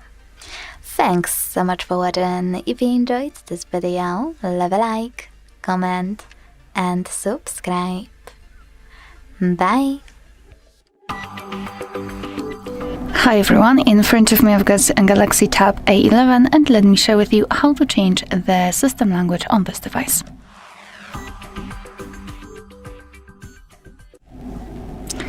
So let's start with opening the settings, and here in this left section we have to scroll all the way down, almost all the way down, to find General Management. Let me go back. Here we have to tap on Language and then tap on Add Language. And as you can see, we've been transferred to the full list of available languages from which we can choose. So all you have to do is to find yours and then tap on it. And I will pick maybe I don't know which one. Because I don't want to choose a random one. I'd like to show you how it will actually change. Maybe Turkish. So let me tap on it and let me choose the region.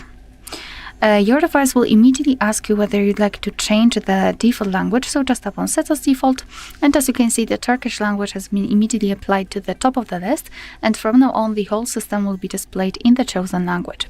If you've got more than one language is added here, so as you can see, I've got Turkish and the English, which was previously set, we can quickly change the language just by tapping on the desired one. So let me pick English, just tap on it and tap on Change, I believe. And now it was ticked, it is at the top of the list, and the whole system is in the English. If you wish to remove the languages from this list, just tap on Edit, mark the languages which you wish to remove from this list, and tap on Delete. Tap on Remove, and we've got only one language applied. Alright, so that will be all. Thank you so much for watching. Please hit the subscribe button and leave the thumbs up. Welcome. In front of me is a Samsung Galaxy Tab A11, and today I'll be showing you how you can import contacts from the SIM card to the device.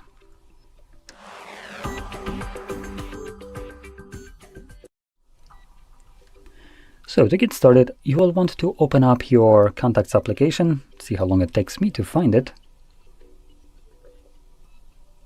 Typically I would be saying that it should be alphabetical, but it's of course hidden in a folder. There we go. So anyway, once you open up your contacts application, in here you will want to click on these three dots and select Settings. You can then select Import Contacts. So can we change this? Let's see. Oh, there we go. So it's kind of done in a weird way. It's the scrollable menu, which doesn't really show the two options. Now I want to check something. If I flip it this way, now we can see both of the options at the same time. Just going to click on our SIM card. This then displays all the contacts that are located on the SIM card. So I can tap on them. Now when you select one at least, it gives you this option right here to select all of them quickly. And at the bottom you want to select Done and select where you want to import your contacts to. As you can see, we have several different options. We have the Samsung account, Google account, and we also have the tablet itself. So I'm going to be choosing tablet. And additionally, again, the button to confirm it is now off the screen, so we're going to swipe. And you can see it right here. Click on it. And you can see it imported all the contacts, and that's it. So these contacts should now be visible somewhere in the list. So, if you found this video helpful, don't forget to hit like, subscribe, and thanks for watching. In front of me is Samsung Galaxy Tab A11, and today I would like to show you how you can set up Face Unlock. Before we begin, quick disclaimer. You won't be able to set up face recognition if you don't have screen lock on. So make sure to set it up, in my case it's pattern, and then when it's done, go into Devices Settings. Following that, scroll down to access this section called Security and Privacy. And then tap on Lock Screen to enter your current screen lock. And this way get to face recognition section available here, right under Biometrics. Now tap on Continue. Tap on Continue again after rotating your tablet. Keep your face in frame and follow all of the instructions from your screen.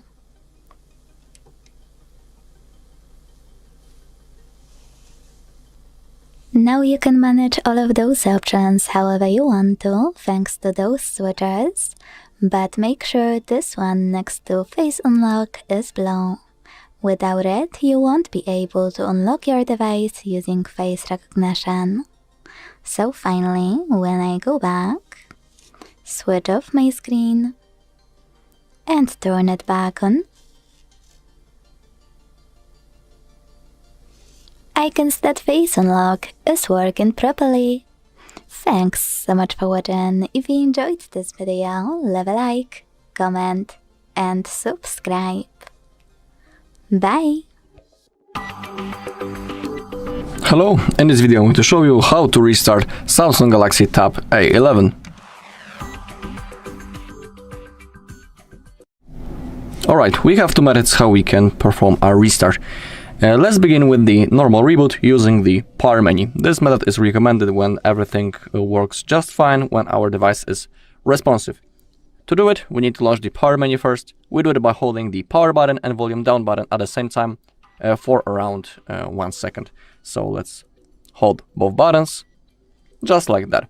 Now all you need to do is to tap on the restart button. Now if you tap once again, your device will be turned off, and after a few seconds it will be automatically turned on and it will be ready to use. Also, performing a reboot from time to time, for example once a week, it's completely recommended for your device health and performance, because during that process our RAM gets freed up and our device rests for a moment. So it's always good to perform it from time to time. When it comes to the second method, it's called the forced restart, and it's recommended basically when we cannot perform a normal reboot and in situations like when we have, for example, frozen and unresponsive screen, when we cannot do anything. To perform it, also we need to use power button and volume down button, but this time we need to keep holding them until our device turns off simply. So let's perform that. Keep holding power button and volume down button until we see the Samsung logo. Okay.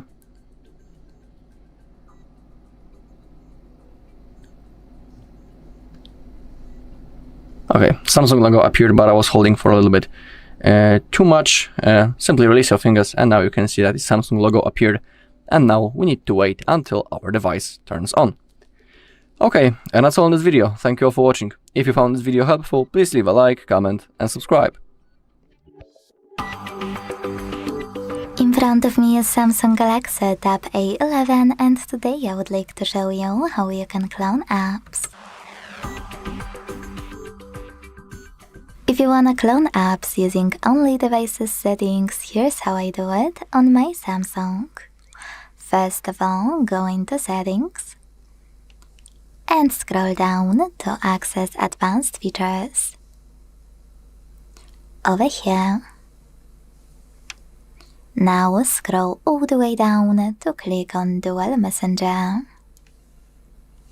Quick disclaimer, if you can't see your app here, that means that it's not available to clone using the Dual Messenger feature. If you see it, you can clone it thanks to gray switcher right next to it. So tap on it, hit install in the pop-up and wait. As you can see, after a few seconds, my app was successfully cloned. Now, to get rid of this clone, you can go back to the same settings and use now blue switcher next to your app. Then tap on uninstall in the pop-up.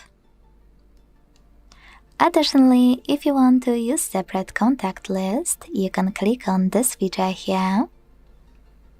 Tap on gray switcher to activate it, and then select contacts by clicking on this option and hitting add at the top right corner. Now just click on your contacts and select done. If you ever want to disable it, tap on the same now blue switcher and confirm your choice in the pop-up. Thanks so much for watching. If you enjoyed this video, leave a like, comment and subscribe. Bye! In front of me is Samsung Galaxy Tab A11, and today I would like to show you how you can change sleep time to never. First of all, you need to open Play Store and download free app called Coffee Keep Screen On. It has to be from this developer. Don't worry, I tested it before, so I can tell you now it will work. When you're done, you can open it and tap on OK in Welcome pop-up. Now with this app done and open, you can tap on timeout if you wish to make sure Infinite is on, and also check out all of those options for the future. Now to actually set it up, you need to open Tap menu by swiping down from the top right corner of your screen. Like that. Now it's time to edit your shortcuts. To do it, use this pen icon at the top. Select Edit in this dark section and look for Cabin shortcut under Available buttons.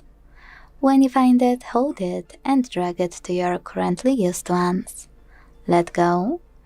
Tap Done at the top right corner twice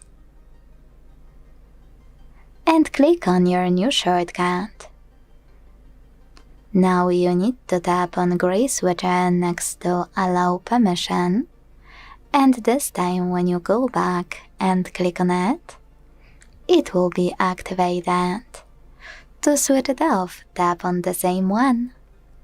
Thanks so much for watching. If you enjoyed this video, leave a like, comment, and subscribe. Bye! Hi everyone, in front of me I've got Galaxy Tab A11 and let me share with you how to change the keyboard language on this device.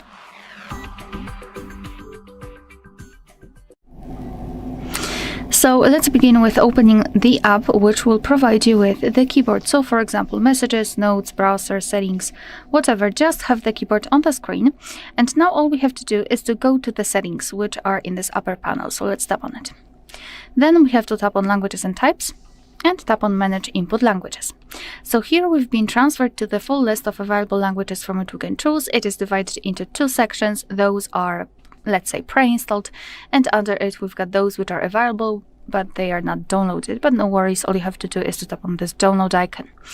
So all we have to do in order to apply the language is to simply find it and then tap on this this switcher next to it. So let me pick this one and now we can simply go back.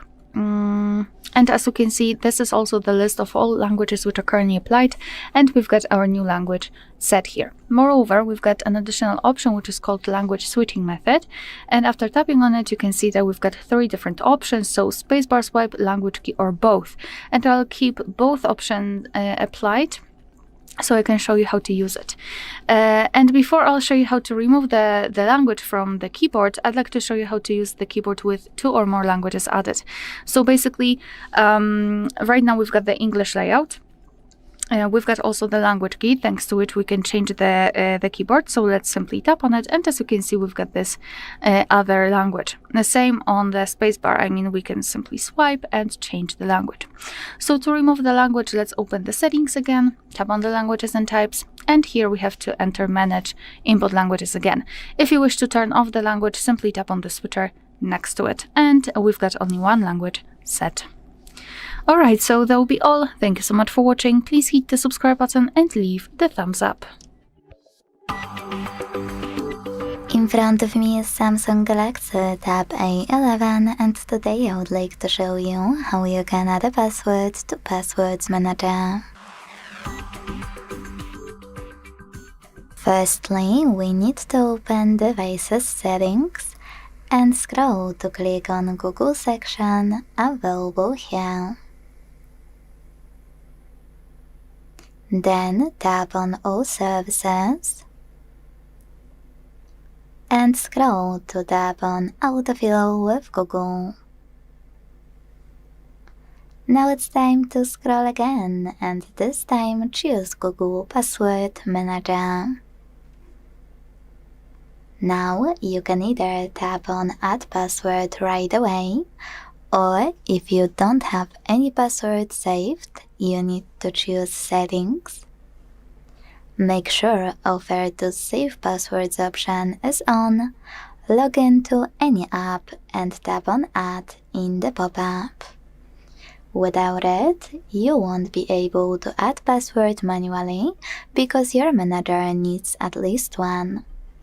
After adding it though, you can tap on Add Password and input all of those informations.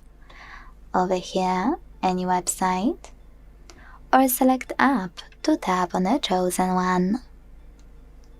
Now enter your username, email or phone number, password,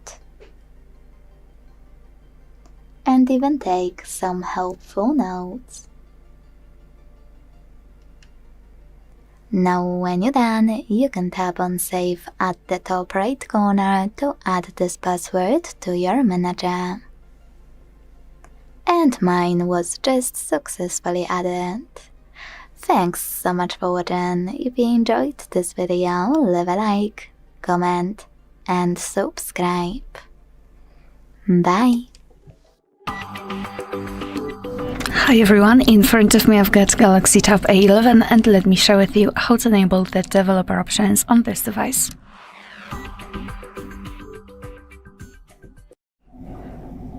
So let's begin with opening the settings, and here we have to scroll all the way down in this left section to find About Tablet. Let's tap.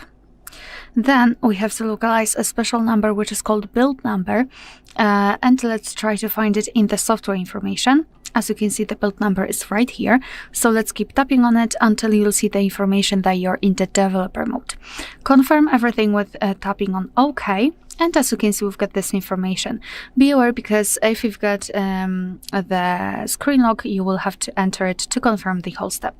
So now in this left section, we have to scroll down again, and as you can see, the developer options will appear under the About Tablet, so let's tap on it. So here we've got plenty of advanced settings which we can customize. So for example, we can turn the option to don't keep activities, so your device will destroy all opened apps, so it will not keep it in the background. We can show view updates, change the transition animation scale, we can show surface updates. Here we've got some options which are connected with the networking overall, because we've got Bluetooth, USB, NFC, Wi-Fi, etc. So to turn on the feature, you have to simply tap on the switcher on it, and as you can see, it will be immediately activated and applied. And of course, you can turn it off the same way. If you've got the options without the switcher, like here in the window animation scale, just tap on it to open more options to choose from. If you're done with customization of developer options, you can always turn them off. Just take a look at this switcher which is pinned to the top of the screen and tap on it to turn it off completely. As you can see, the developer options will be inactive mostly, and here in the left section they are not visible in the list, no longer visible. But of course, no worries, you can customize them again. Just go back to the build number step and keep tapping. Alright, so that will be all. Thank you so much for watching. Please hit the subscribe button and leave the thumbs up. In front of me is Samsung Galaxy Tab A11, and today I would like to show you how you can select and delete multiple photos at once. First of all, you need to find and open Gallery app. Now most people miss that you should tap on those three lines at the top left corner before doing anything in Gallery app to get to all of those sections. With all of those visible, decide if you want to delete your photos from Pictures or Albums section. Let's start with Albums. Tap on the one from which you want to get rid of your photos and hold one. Now you will see this dot show up at the top left corner of this section. To pick multiple photos, just click on it, and with all of them selected, tap on the ones you wanna keep. Then, to delete all of those, choose the Delete button at the bottom and confirm your choice in the pop-up. Now, if you want to delete them from Pictures category, click on it and hold one of your pictures.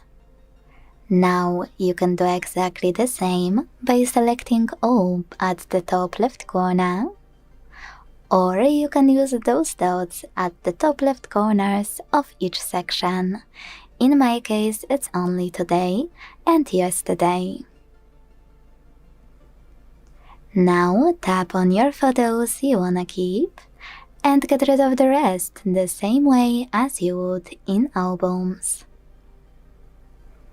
Thanks so much for watching. If you enjoyed this video, leave a like, comment and subscribe. Bye! In In front of me is Samsung Galaxy Tab A11, and today I would like to show you how you can operate vibration settings. First of all, go into Devices Settings and scroll to click on Sounds and Vibration. Now let's start from the top. You can hit Vibrate here to mute your device fully, leaving only vibrations, or select Sound on the left, and this way get access to Vibrate when ringing option that can be managed thanks to this switcher right next to it. So turn it on or switch it off if you want to enable haptic feedback for your incoming calls with a sound. Now, with all of that done, you can scroll and tap on Cool Vibration section. Pick one of those vibration patterns for your incoming calls, or select Silent at the top. You can do exactly the same for your notifications by tapping on a notification vibration and adjusting it here. Now when you're done with those two sections, tap on Vibration Intensity to adjust intensity of haptic feedback for system events by operating this slider. And my personal favorite, System Vibration, because over here you can also adjust the same intensity, but you can also tap on all of those switches next to all of those features to enable or disable haptic feedback for them. Thanks so much for watching. If you enjoyed this video, leave a like, comment, and subscribe. Bye! Hi everyone, in front of me I've got a Galaxy Tab A11, and let me share with you how to activate automatic system updates on this device.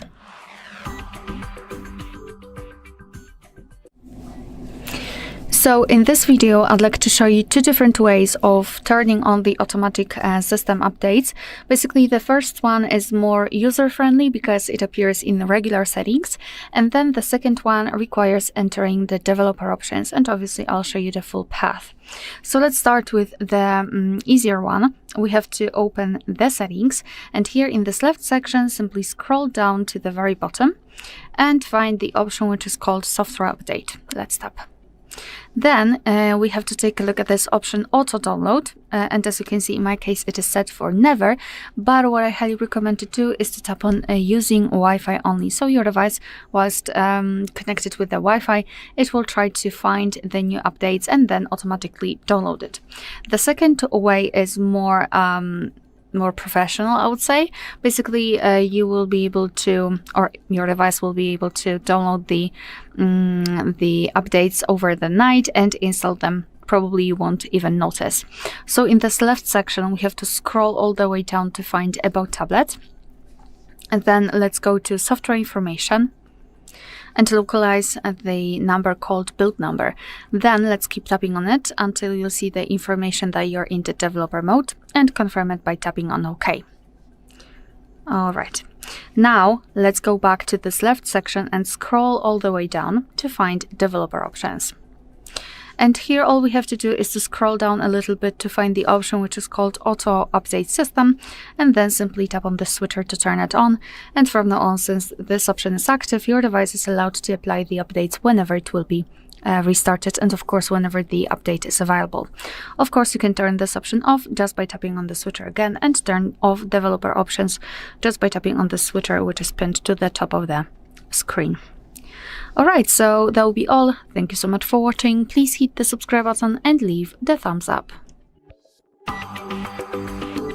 In front of me is Samsung Galaxy Tab A11, and today I would like to show you how you can turn on and use voice typing. First of all, you need to launch your Samsung default keyboard and click on gear icon at the top of it. When you're ready, scroll to access voice input section available here. Now you can choose between Samsung voice input and Google voice typing. Don't worry, I will show you both. Let's start with Samsung. Click on it.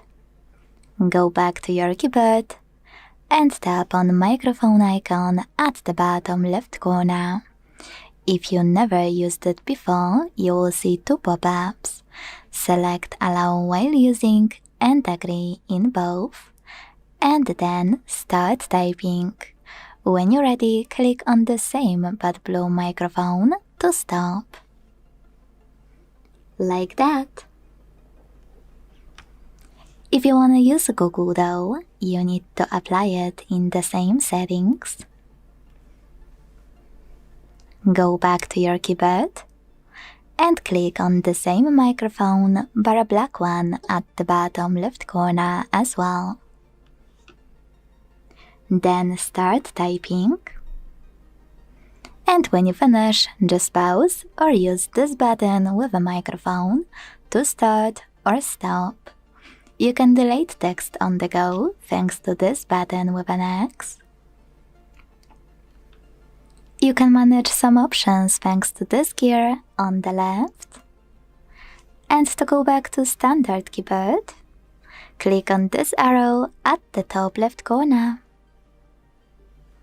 Thanks so much for watching. If you enjoyed this video, don't forget to leave a like, comment and subscribe. Bye!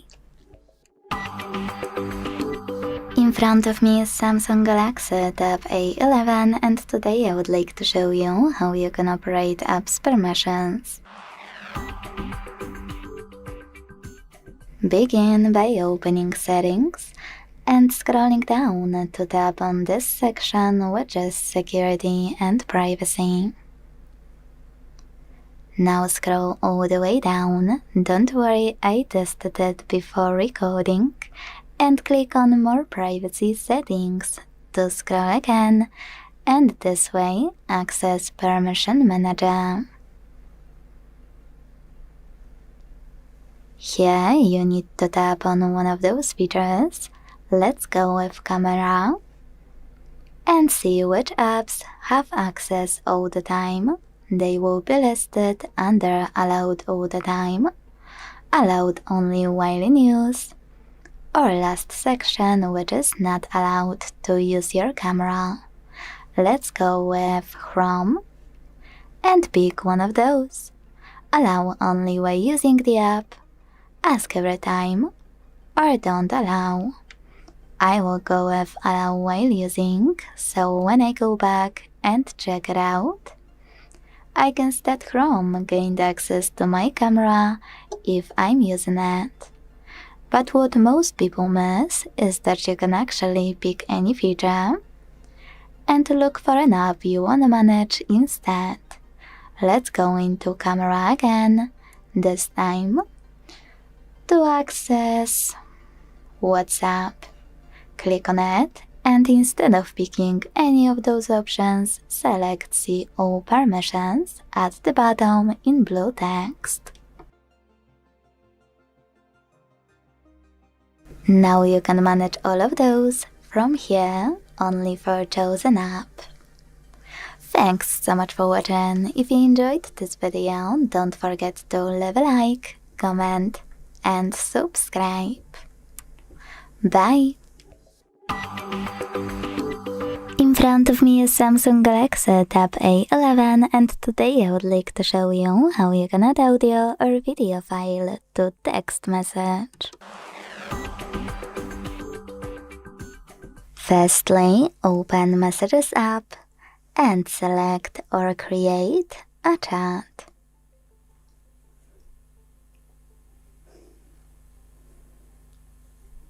Now use this plus at the bottom left corner of chat window, and to add an audio file, select Files. Now most people don't know that you can not only hit audio here and look for your file, You can also look for it in one of those apps or by tapping on those three lines at the top left corner in any of those sources. Either way, when you find your file, click on it to attach it. If you want to create it now and send it, use this button at the bottom right corner. Tap on the microphone icon to record your message and use the same one to finish it. Now you can choose Restart and Start Over, or tap on Attach to add it to your message. When in case to attaching videos, click on the same plus. Then click on the Gallery section. Select any video by clicking on it and hit Done. Then send it after it's attached. You can also use the same plus to click on Camera. Record your video now the same way as you would using tablet's camera, and it will be automatically added when you finish.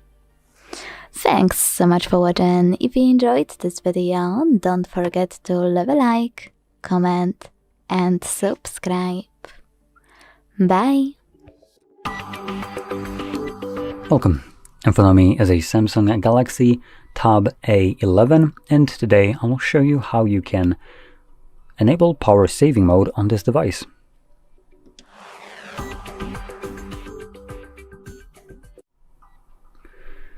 So, to get started, you will want to swipe down from the top right side of the screen. This will bring down all the toggles, and then we're going to swipe down right here. This will extend the list of visible toggles, revealing names and showing you more of them. Now, power saving mode is, I believe, added by default. As you can see, it's visible for me right over here. But if you don't see it in this list, you might need to add it. And you can do so by clicking right here on this pencil. Edit. And then finding the toggle somewhere here. Holding it. As you can see, I can now drag it. And drag it over to the top right here. Drop it. Click on down here and here, there we go. And now you can see that the toggle is visible right here. So anyway, find again the power saving mode and you can tap on it. As you can see, this enables it.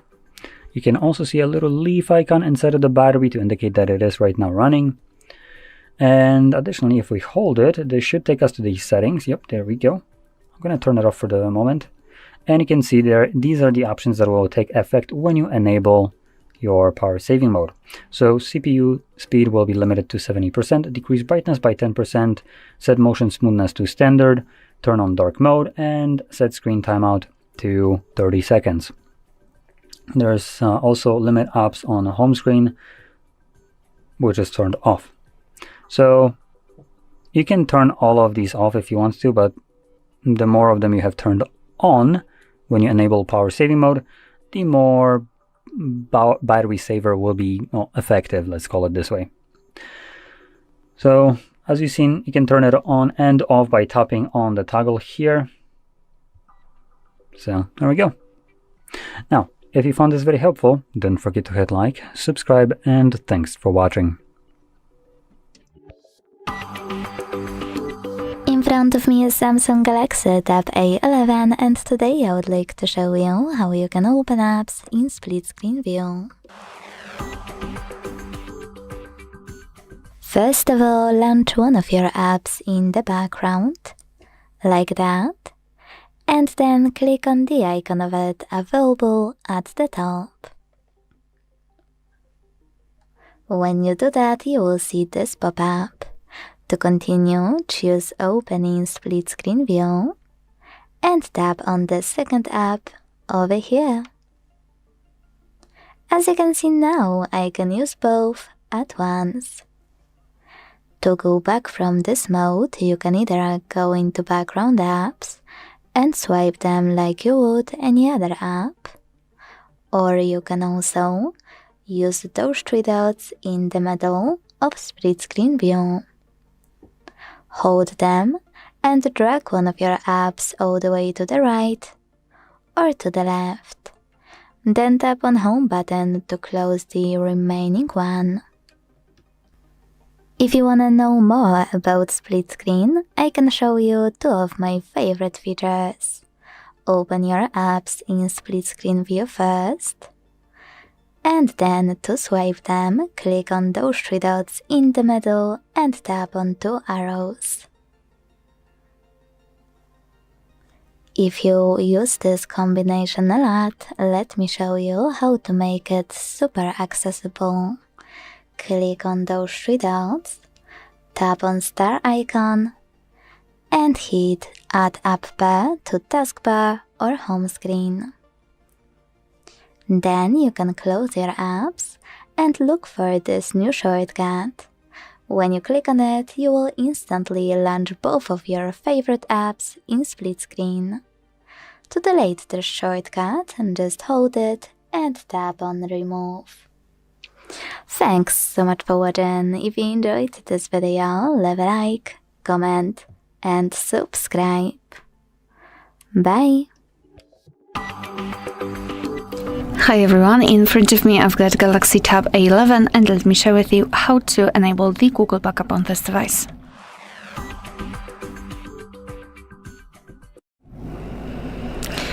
So let's begin with opening the settings, and here in this left section we have to scroll down and find the option Accounts and Backup. Then here we've got this Google Drive section, so just tap on Backup Data and tap on Next. Here we have to tap on Add Account, and of course if you've got your Google account added to the device, then you will be able to choose it from the list. If not, just tap on Add Account and make sure that you've got the internet connection because it is required. Here in this step you can either create a new account if you do not have your own yet, or simply type your email or phone, so let me do it. Alright, and tap on Next.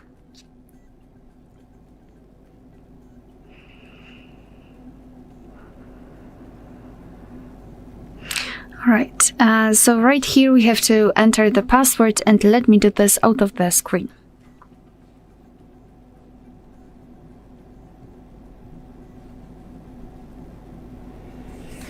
Alright, after entering, simply tap on Next. So here we have to decide who will be using this device, so just mark the option and then tap on Next. Google Terms of Service and Privacy Policy, you can tap on them to learn more and tap on I agree after reading.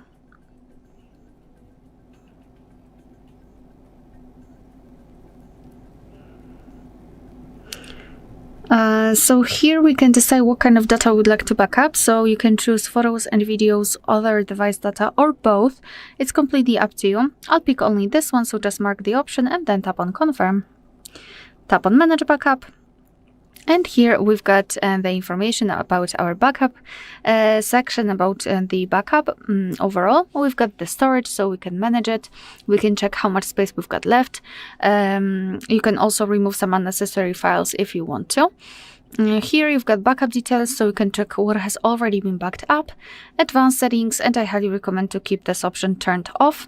And to finish everything, simply tap on Backup Now. So now your device will simply start the process of backing up the data. Alright, so that will be all. Thank you so much for watching. Please hit the subscribe button and leave the thumbs up. In front of me is Samsung Galaxy Tab A11, and today I would like to show you how you can open apps in split screen view. Split screen is one of my favorite features to use if I wanna multitask, and to use it on this Samsung you need to begin by launching any app you wanna use in the background. So basically click on it and tap on this button with 3 lines. Now with your app opened in the background, you can click on the icon of it and wait for the pop-up to show. When it does, select Open in split screen view and click on the second app. As you can see now, I can use both at once. Now, if you want to go back from this mode, you can either go back into background apps and swipe both, or you can use this line in the middle. just hold those 3 dots and drag one of your apps all the way to the right or to the left. Then tap on Home button to close remaining one.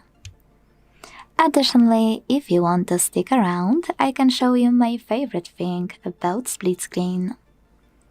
By clicking on those 3 dots, you can not only switch your apps. So if you want this one to be on the right now, just click on the icon. But you can also choose this star. After tapping on it, you will access this pop-up, Add App Pair to Taskbar or Home Screen.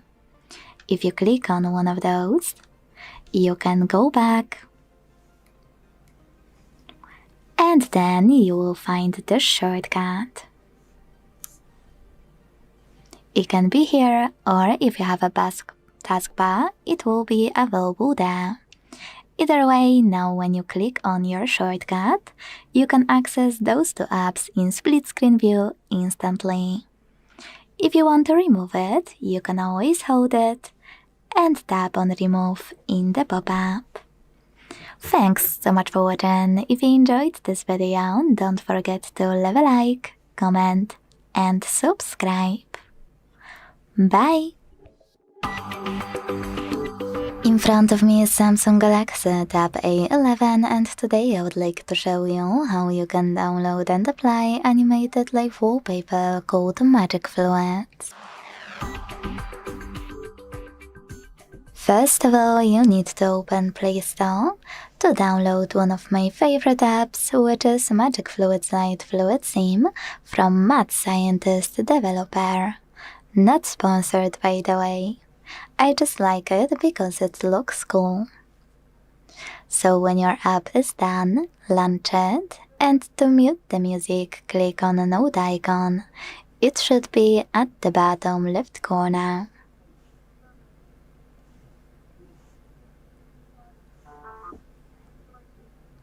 Now tap on Consent and use this gear at the top left corner to check out all of those options.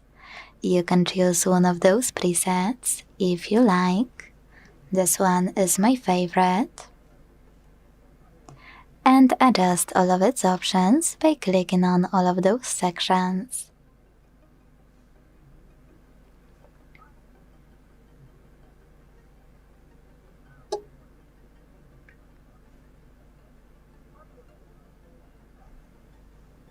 You can check out Preview on the right. Either way, when you're ready and done with your wallpaper, you can always change it later on. Click on those 3 lines at the bottom right corner and tap on Set as Live Wallpaper. Then hit Yes. Choose Set Wallpaper and decide where you wanna set it up, on home screen or home screen and lock screen. Then go back. As you can see, my wallpaper was successfully applied. Now to make any changes to it, you need to go back to the same app. Click on gear icon again and adjust all of those. Then apply it the same way you did with this one. Thanks so much for watching. If you enjoyed this video, don't forget to leave a like, comment and subscribe. Bye! Welcome. In front of me is a Samsung Galaxy Tab A11, and today I'll show you how you can capture a screenshot on this device.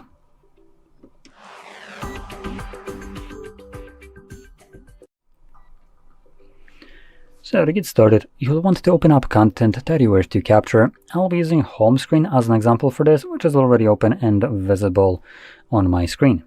So once the content that you want to capture is visible, all you will need to do is hold, or actually press, the power button and volume down at the same time. So press, get the flash after a moment, and you get this pop-up, which is your screenshot with edit, and share options, which do disappear on their own after a moment. So once this pop-up disappears, you can find the captured screenshot in your gallery application. There we go. Let's disregard this. So normally you would be in the Photos tab, which will show you the screenshot. You can see it right here. But if you're trying to find it later on down the line, it might be easier to go into your albums. And in albums, you will find a screenshot album. Oh, it is cutting out the text, but you can see right now, full name. And you can see this is the screenshot I have captured.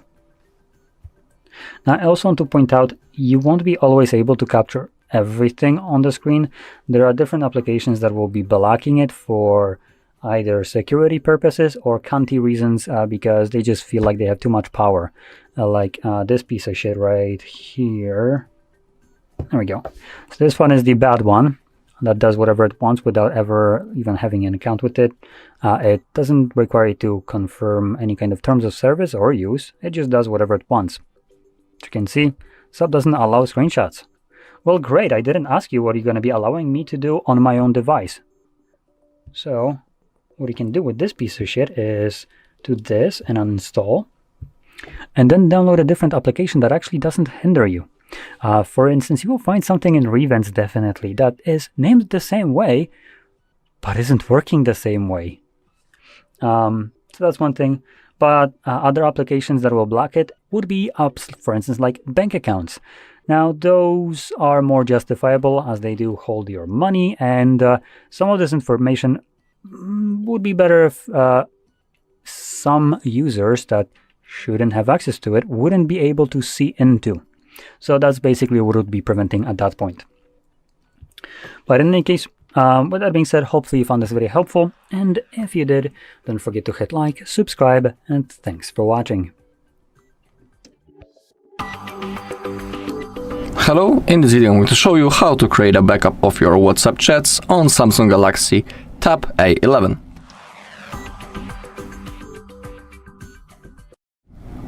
Alright, to do it we need to open up our WhatsApp. Now, once we are here, we need to click on those three dots in the top right corner, and now open up the settings. Oh, my bad, not in here, on the left side. And now scroll down, find the chats, scroll down once again until you find chat backup. Okay, and now we need to discuss a few things. Let's begin with the Google account. Let's tap on that. And in my case, currently this Google account is selected. That's basically the Google account that I'm currently logged into in the settings of my tab. And on that account, in the cloud of it, our backup will be saved and stored. So if you want to restore your chats later, you'll need to be logged into the same Google account that you have selected right in here during the backup process. If you want, you can of course select a new account. Simply click on Add and log into other Google account. Now, down below, we have the automatic backups. Defaultly, this option is set on off, but in my case, I put it on the monthly, which means that each month the backup will be automatically made and I don't need to do this manually.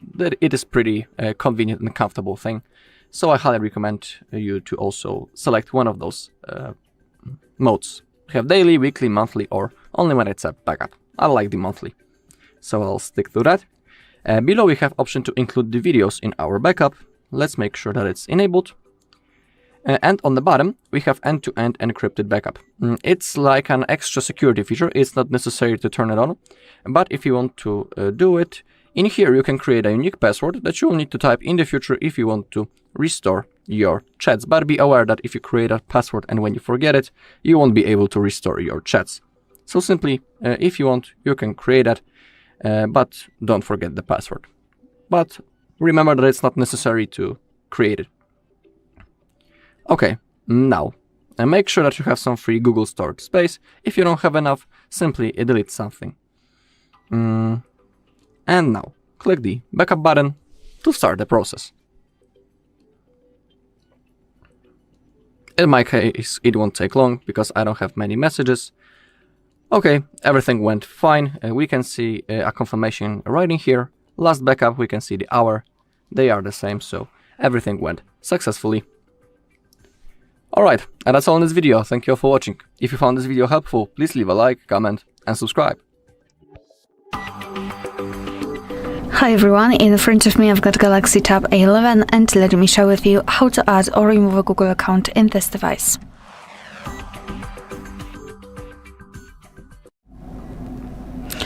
So let's start with opening the settings, and here in this left section we have to scroll and find the option which is called Accounts and Backup. Then we have to tap on Manage Accounts at the top and tap on Add Account. Choose Google and make sure that you've got the internet connection because it is required. You can use Wi-Fi or mobile data, it's up to you.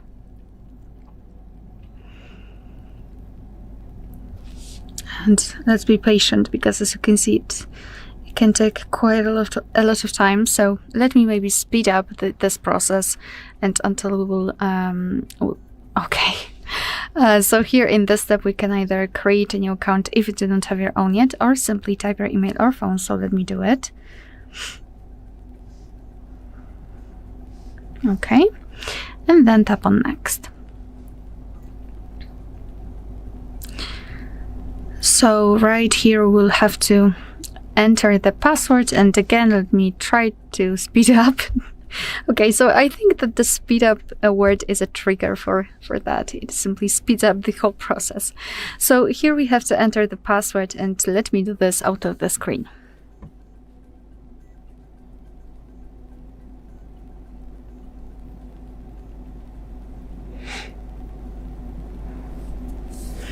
Alright, I did it a little bit too fast, but after entering the password, simply tap on Next.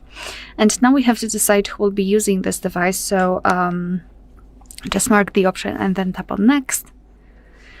Here we've got Google Terms of Service and Privacy Policy. Of course, you can tap on them to learn more and tap on I agree after reading.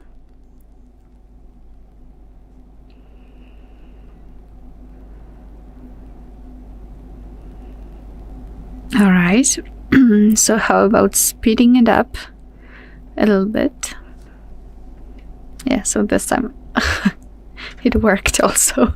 Alright, so here we've got the backup section, so you can decide whether you'd like to use the backup or not. You've got also the shortcut of the information about all of that, so it's completely up to you. You can turn it off just by tapping on the switcher, and let's simply tap on Accept. And as you can see, we just successfully added our Google account to this device.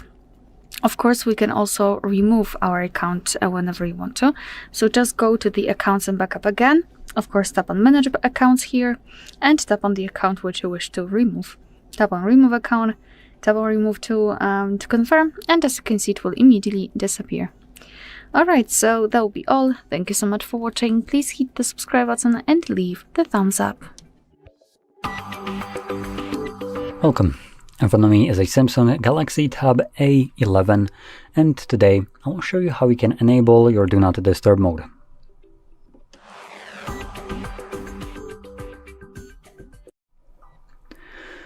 So, to get started, we're going to swipe down from the top right side of the screen like so, and then in this area right here, we're going to swipe down again. This will extend the list of visible toggles. Now in here you will be looking for the Do Not Disturb mode. For me it's visible right here, but if you don't see it, you can click right here on this pencil and click on Edit. Somewhere here you'll find your Do Not Disturb mode if it wasn't visible in this list. And when you do, you're just gonna grab it, drag it to the top here, click on Done, and then again Done, and it should now be available to you on, well, somewhere here, depending on where you dropped it. Now, once you find it, which, oh, where did it evaporate for me? Oh, there we go. So once you see it, in here, I recommend holding it the first time around and then selecting Details. This will quickly take you to the settings. So in here, you can customize how the mode will function. So going over some of the more useful options, we have first one right here, for how long.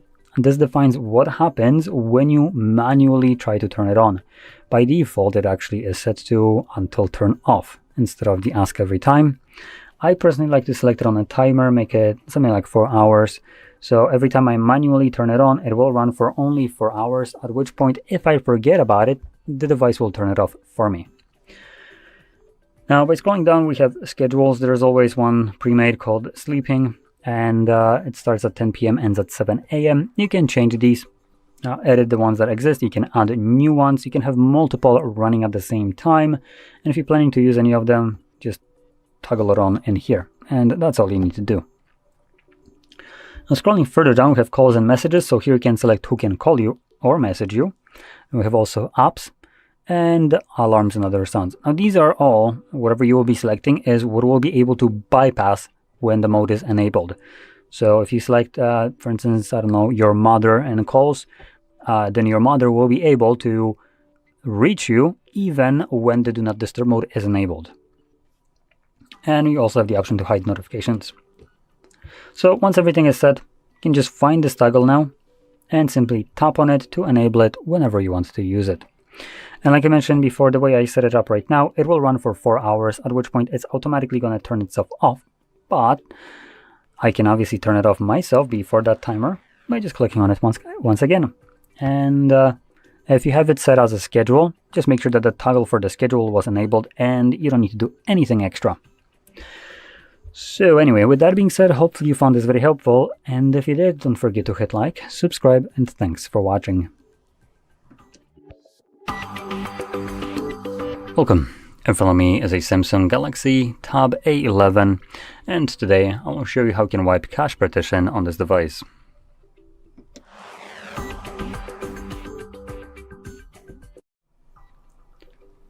So before we get started, you will want to grab a cable, plug it into your computer, as it's one thing that we'll need to actually access any kind of mode outside of just what you can see right now. So once you have that ready, I'm going to turn off our device by swiping down from the top right side, clicking on the power button and choosing power off. When the device turns off, you'll want to hold power button and volume up at the same time. And while you're going to start holding them, you're going to immediately plug in the cable. So I'm just going to try to figure out how I'm going to hold this in order to be pressing both of these buttons and also plug it in. So well, I think it's going to be the easiest this way. So I'm going to start holding them right about now, plug in, and shift it over so you can kind of see the side. There we go.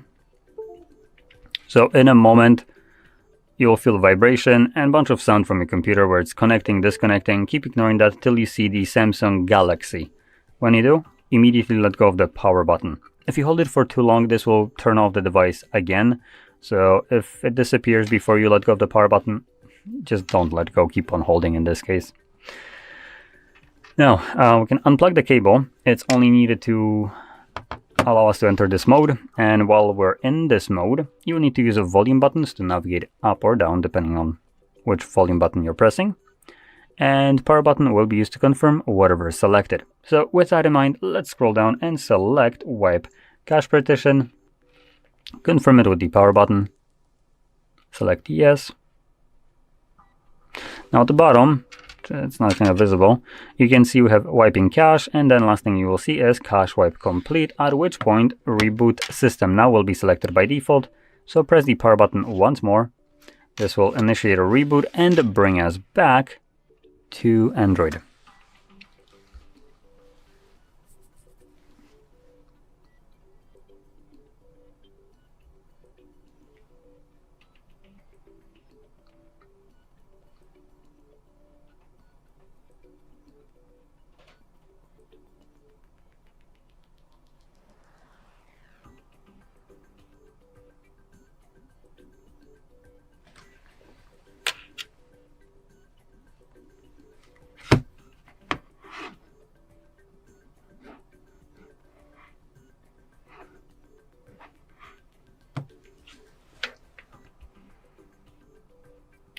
And there we go. So, if you found this very helpful, don't forget to hit like, subscribe, and thanks for watching. Welcome. In front of me is a Samsung Galaxy Tab A11, and today I will show you how you can put this device into recovery mode.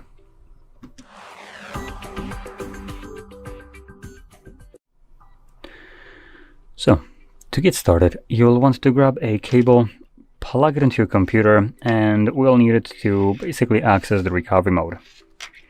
Now, we're going to first turn off our device, so we're going to swipe down from the top right side, click on the power button, and choose power off. Oops, try that again, there we go. Now when the device turns off, you'll want to hold power button and volume up, and the moment you start pressing both of these buttons at the same time, you're going to plug in your cable. So I'm going to just kind of align it, and I'm holding now, plugging in. So in a second you should see, come on, something on the screen. I already had some sound from a computer. There we go. So anyway, once you see the Galaxy, you want to let go of the power button. I didn't do that in time, so let's try it again by continuously holding it.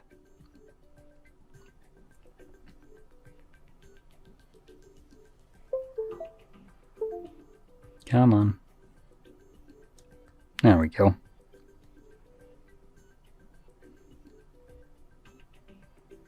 Okay, so as you can see, once you let go of the button in time, this will redirect you to the recovery mode.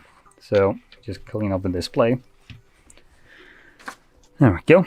So in here, we have several different options. We will need to use volume buttons to navigate through them, as you can see, while power button will be used to confirm whatever is selected. Now the options that we have right here is things like reboot system now, which takes us back to Android, reboot to bootloader, which takes us to fast boot mode. Then we have apply updates from ADB or SD card, wipe data or cache partition, mount system, logs, run tests, and power off. Now I'm going to select the first option, confirm it with the power button, and like I mentioned before, this will just reboot the device and bring me back to Android.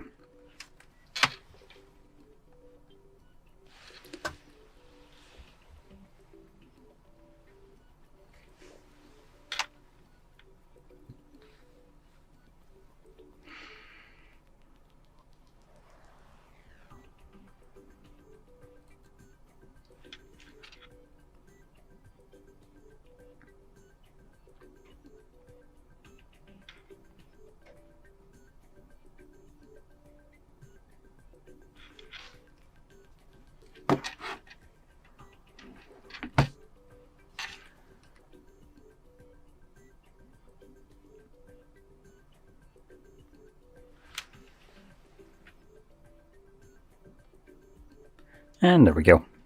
So, if you found this very helpful, don't forget to hit like, subscribe, and thanks for watching. Hello, in this video I'm going to show you how to restore WhatsApp backup on Samsung Galaxy Tab A11.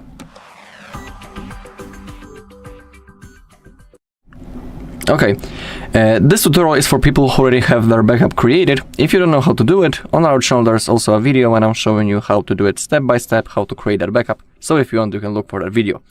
Before we open up WhatsApp, let's open up the settings. And we need to make sure that we are logged in into proper Google account. Because if we want to restore our chats, we need to be logged in into the same Google account on which we made the backup before. So open up the settings, find Google, tap on it, and make sure that you're logged in into proper Google account. Once you have checked that, we can open up our WhatsApp.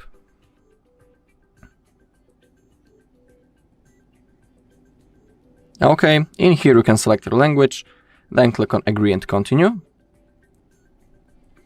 We don't want to link as a companion device, then click on those 3 dots, click on register new account. Okay, now we need to enter our phone number. I'm just going to use that function to automatically copy it. And now click on allow, select your phone number, then click on next.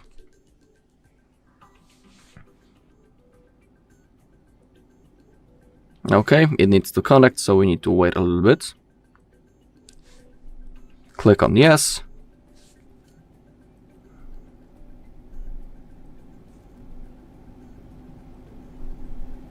Okay, and now we need to verify our phone number.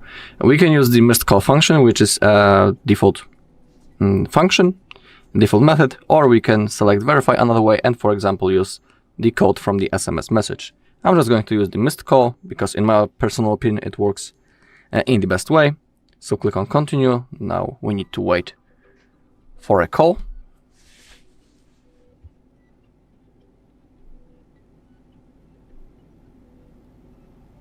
Okay, automatically verifying. Okay. Everything went fine. Okay, now we have this, contacts and media. We need to click on continue. Now we need to allow for everything.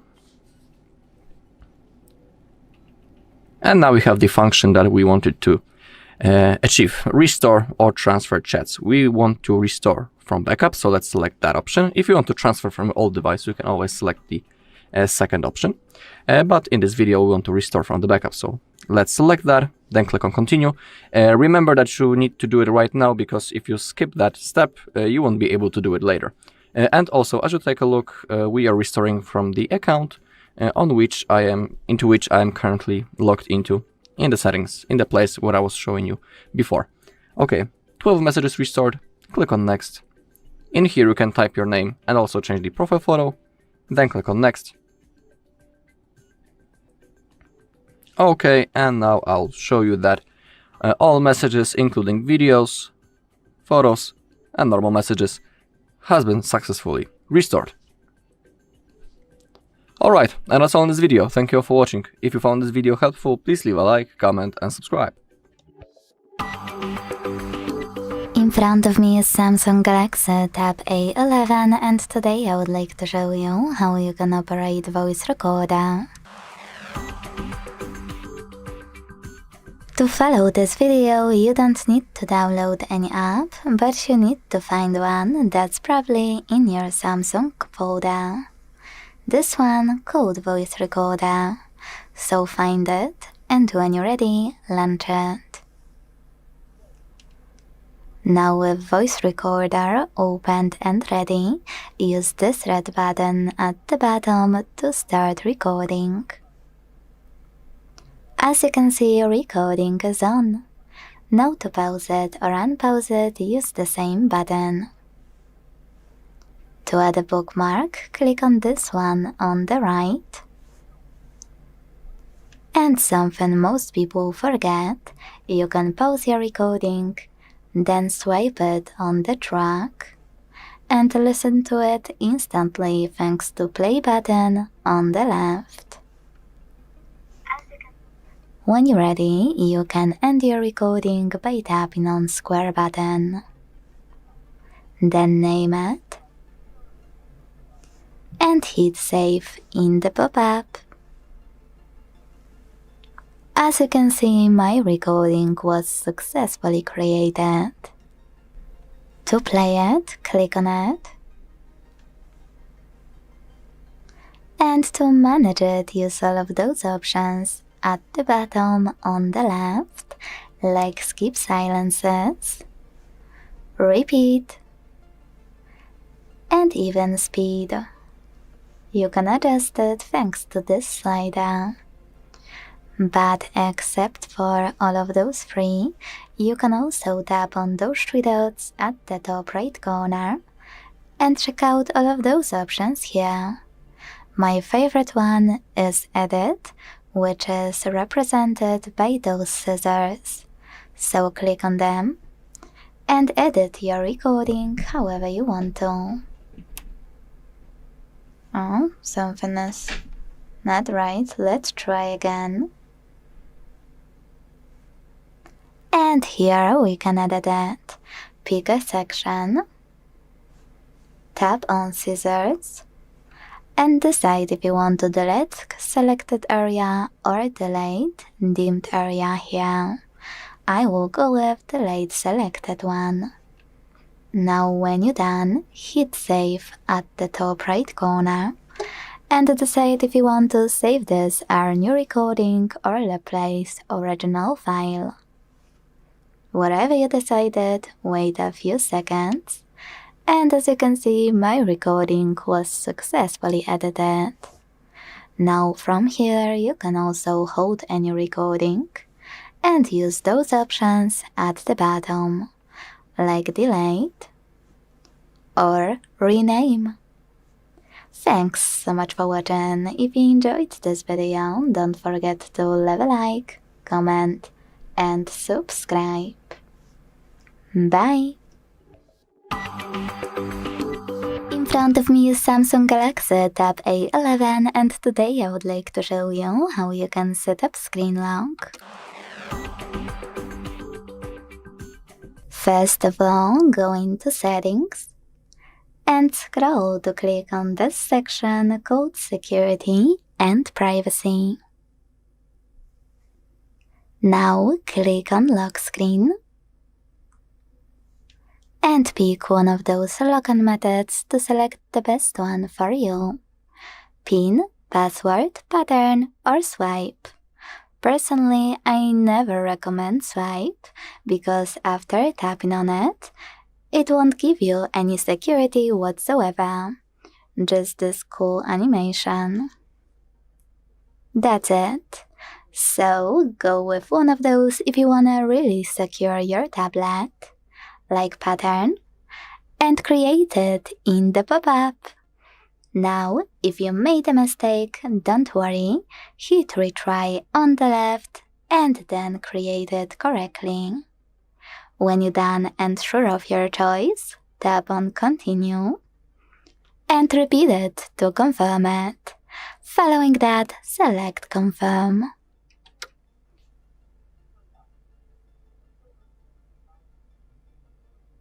Now you need to decide what you do with your lock screen notifications.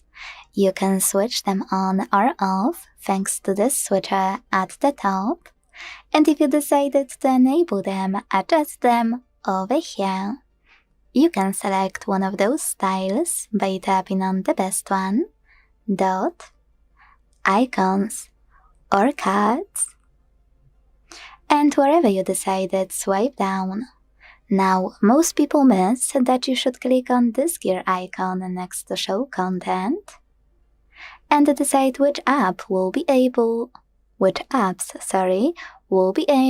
to send you notifications that will be visible on lock screen and which ones will be denied.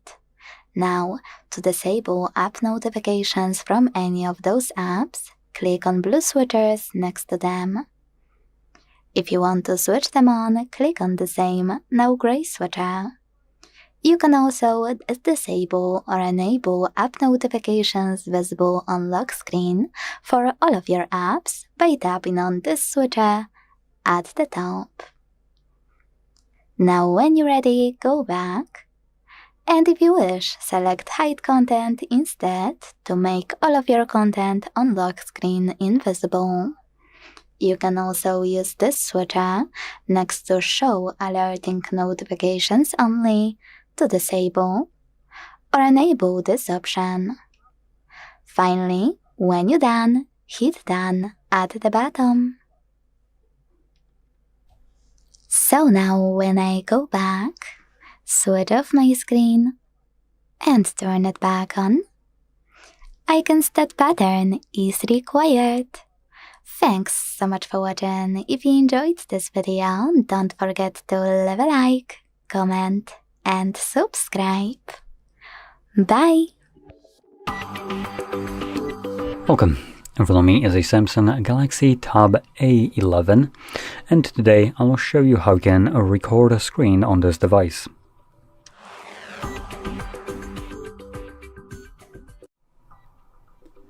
So, to get started, you want to swipe down from the top right side of your screen, which will bring down your toggles, and in this area right here, swipe down again, which will extend the list of visible toggles, hopefully revealing your screen recording toggle. For me, it is visible right here, but if you don't see it, you can click on this pencil right here, click on Edit, and then find the toggle that you want to add by just holding it and then dragging it here, dropping, and click Done.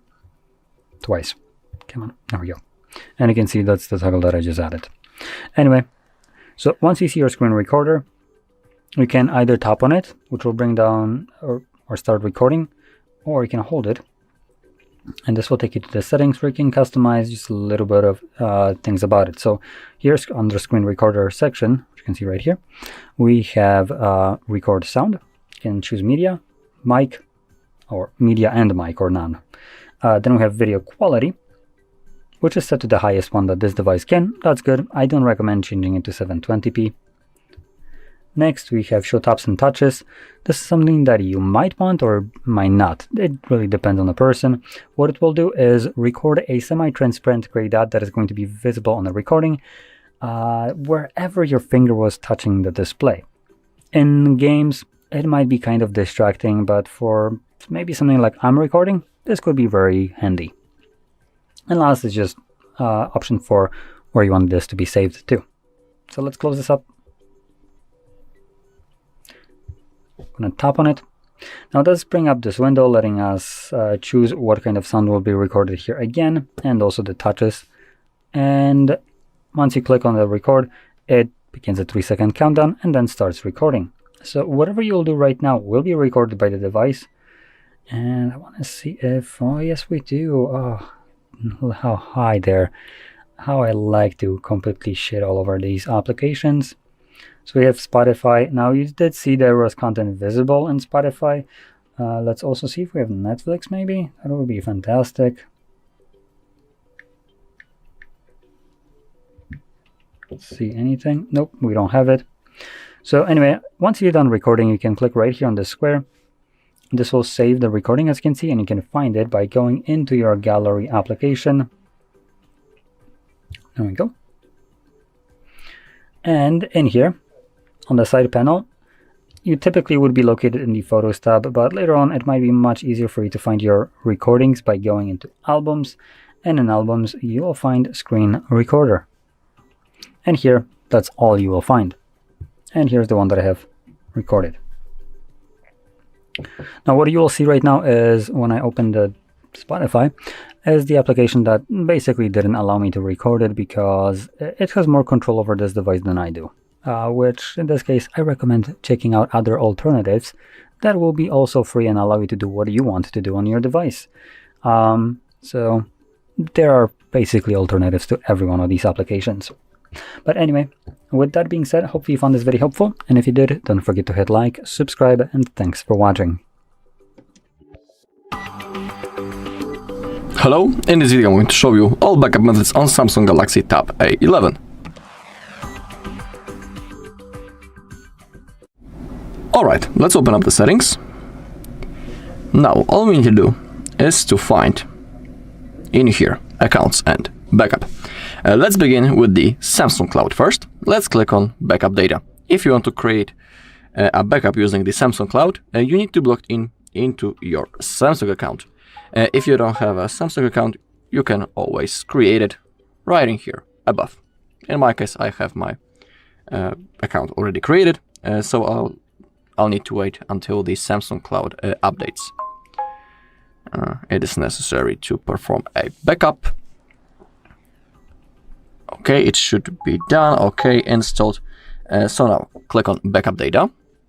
Now you need to select what things you want to backup from that list.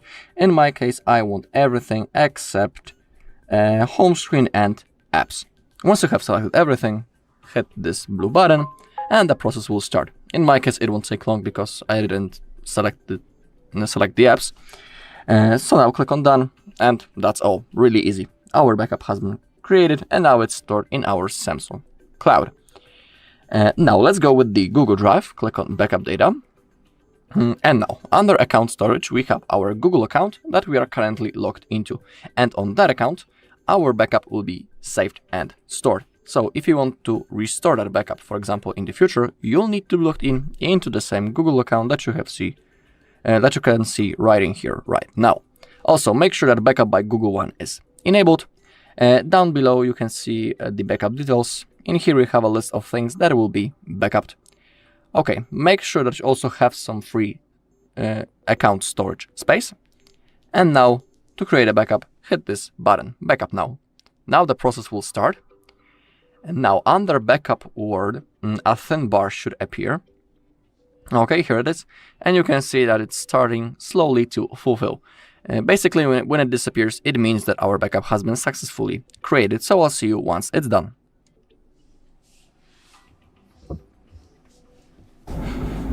Okay, you can see under the backup by Google One sentence that everything went successfully. We have our confirmation. Now let's get back. And now let's use the external storage transfer. Simply tap on that, click on more and click on continue. Click on allow. And now we need to use an SD card or a USB storage device. I'm going to use the USB. I need to plug it in to create a backup. Okay, and now it should have been detected. All right. Okay, click on backup to USB storage in my case. Now it's going to scan for the data. Okay, and now select what you want to backup. You can select everything, just calls, contacts, and messages, or you can click on custom and manually select the things that you want or don't want to backup. In my case, I will select just calls, then click on next, click on OK. And now the process has started, so we need to wait until it's done. It won't take long in my case because I have only selected the calls.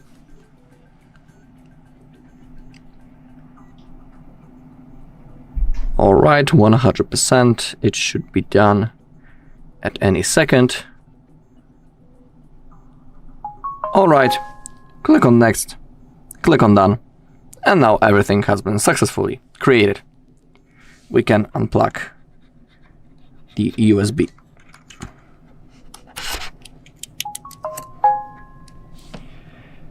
Alright, and that's all in this video. Thank you all for watching. If you found this video helpful, please leave a like, comment and subscribe. Hi everyone, in front of me I've got Galaxy Tab A11 and let me share with you how to turn off ads and their personalization.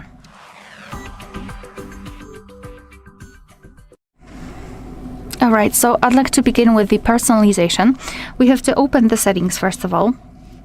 Then right here we have to scroll and find this Google services. So just tap on Google and go to all services. Here scroll and find ads.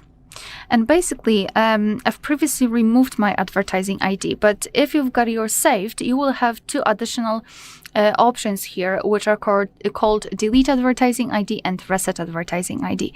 Basically, managing this option will not remove all of the advertisements you are notified about, but basically the personalization of them will be a little bit lower, so they won't be that suitable for you. So what I highly recommend to do here is to simply tap on, first of all, reset advertising ID, confirm it, and then tap on delete advertising ID, thanks to which your device will simply remove it.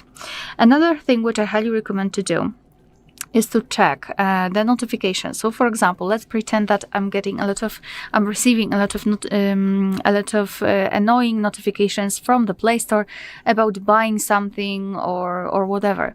What I highly recommend to do is to simply turn off the notifications. So tap on the app and hold it, and then tap on this info icon here. Then let's go to notifications, and all you have to do is to simply tap on the switcher here. Obviously, it will turn off all of the notifications, so make sure that you're not receiving something important from this app. However, if you're receiving only the advertisements, then I think this is a good way to get rid of that. Another thing which I highly recommend to do is to check for the replacement of specific apps. So for example, if you're using, I don't know, a third-party file manager which is showing you a lot of notifications, a lot of advertisements, I highly recommend to simply go to the Play Store, tap on the search icon, search bar actually, and enter file manager. That's only the example, of course. Just try to find a replacement for the app which causes a lot of problems to you.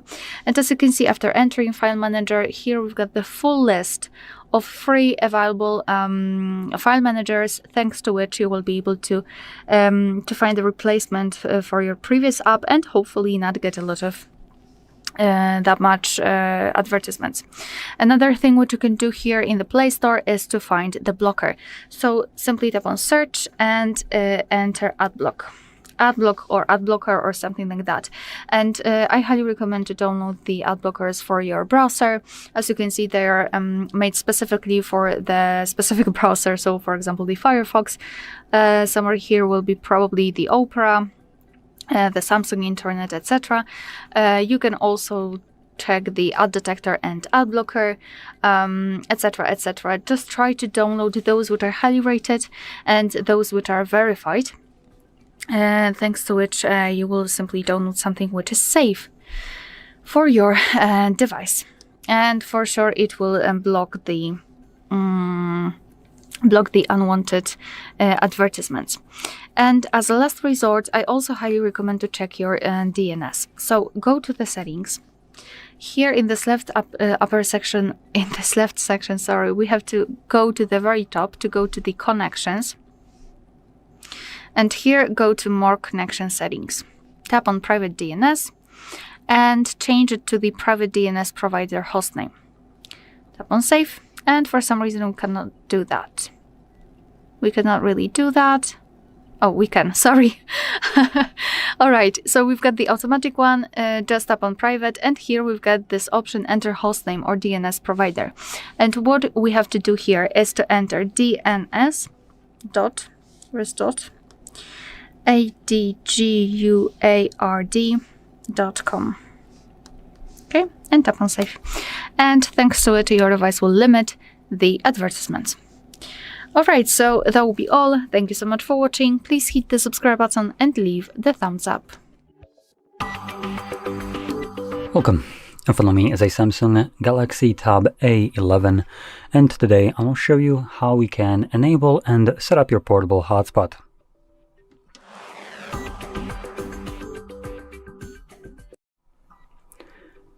So, to get started, you'll want to swipe down from the top right side of your screen, like so.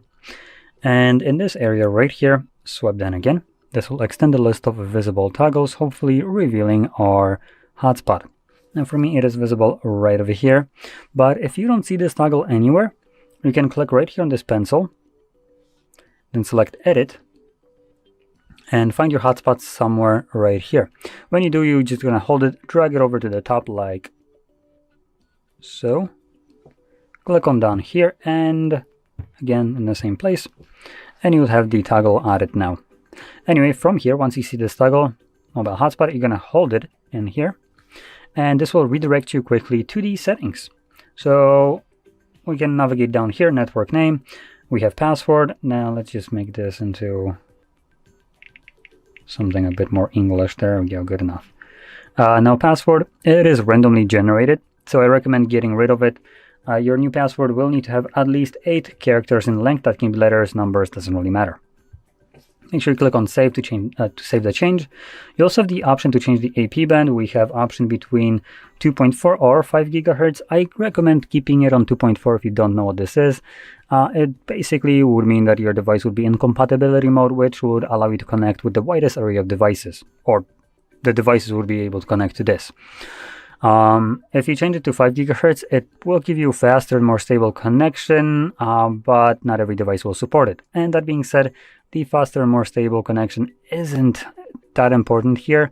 This device doesn't have hundreds of other devices connecting to it, so the stability isn't important. It's 2.4, it's still gonna work just fine. And the speed between 2.4 and 5 is also something that you're not really gonna notice, as it needs to go through mobile network, which mobile network usually is the bottleneck anyway. So it doesn't really matter which one you choose, so you might as well stick with the 2.4, which will give you better compatibility. Anyway, make sure you save it. You also, by scrolling down, have the option to auto hotspot only. So this would only allow you to connect to the hotspot on these accounts. And is there option to see under advanced? Possibly. Yep, there we go. So turn off when no device connected for 20 minutes. Now you might want to change this. It might sometimes basically turn off your hotspot even though you're technically not done using it, but because you haven't done really anything for 20 minutes with it, it will automatically turn it off. If this is something that is happening to you, you can go in here and change it, either turn it off or increase the timer. Anyway, once everything is set, you can then find your hotspot. and simply tap on the toggle. Turn off Wi-Fi. That's one of the downsides right here. To use your hotspot, it will be broadcasting the signal through the same antennas that you get Wi-Fi. So all the network traffic in and out will be going, or well, more like the traffic that is coming in, will be coming from mobile network.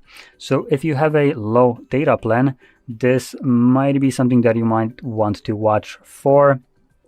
And in the settings, let me just quickly check, as I didn't actually check for this. Hide network, protect, no. Okay, so it looks like we don't have option to select a data limit. Oh no, we do. So you can see right here where we have the mobile data shared today. You can click on it and you can set a data limit and click how much you want. I would recommend setting it to, if this is, for instance, like some card that you use quite frequently and you need it also to work outside of the hotspot itself, then maybe set like half of it, of what your monthly bandwidth is. If you have an unlimited data plan, then you don't really need to bother with this. Now, in any case, once you're done with your hotspot, you can also turn it off by tapping on the toggle itself, and this will automatically re-enable your Wi-Fi.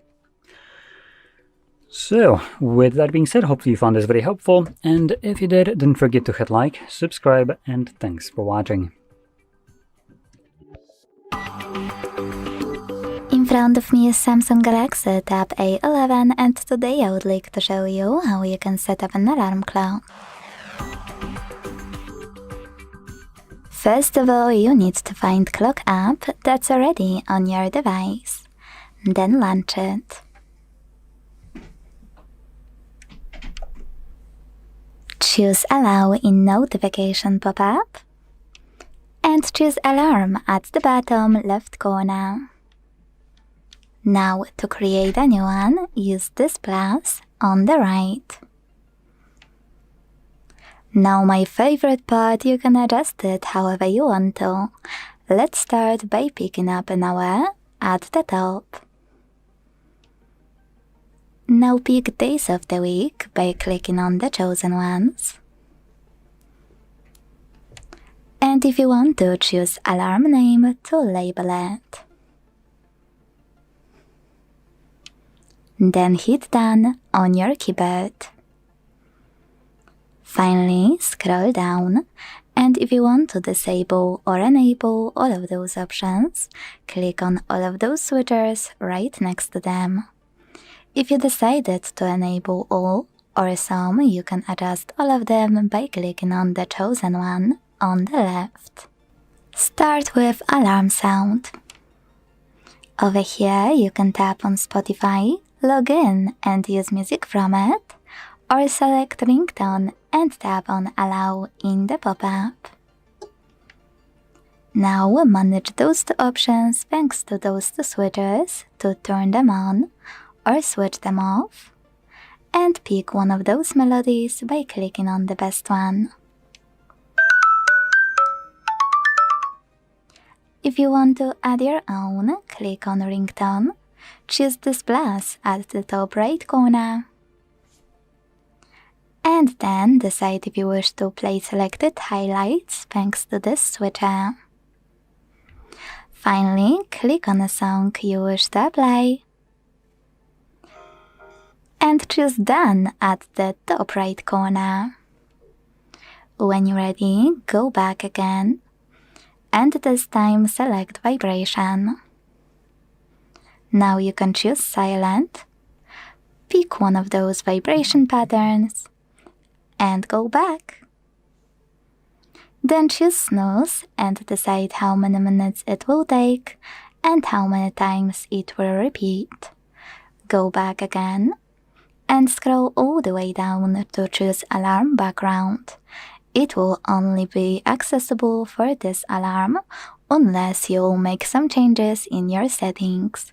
I will show you how to do that later on. Either way, tap on Alarm Background. Now I need to rotate my device real quick.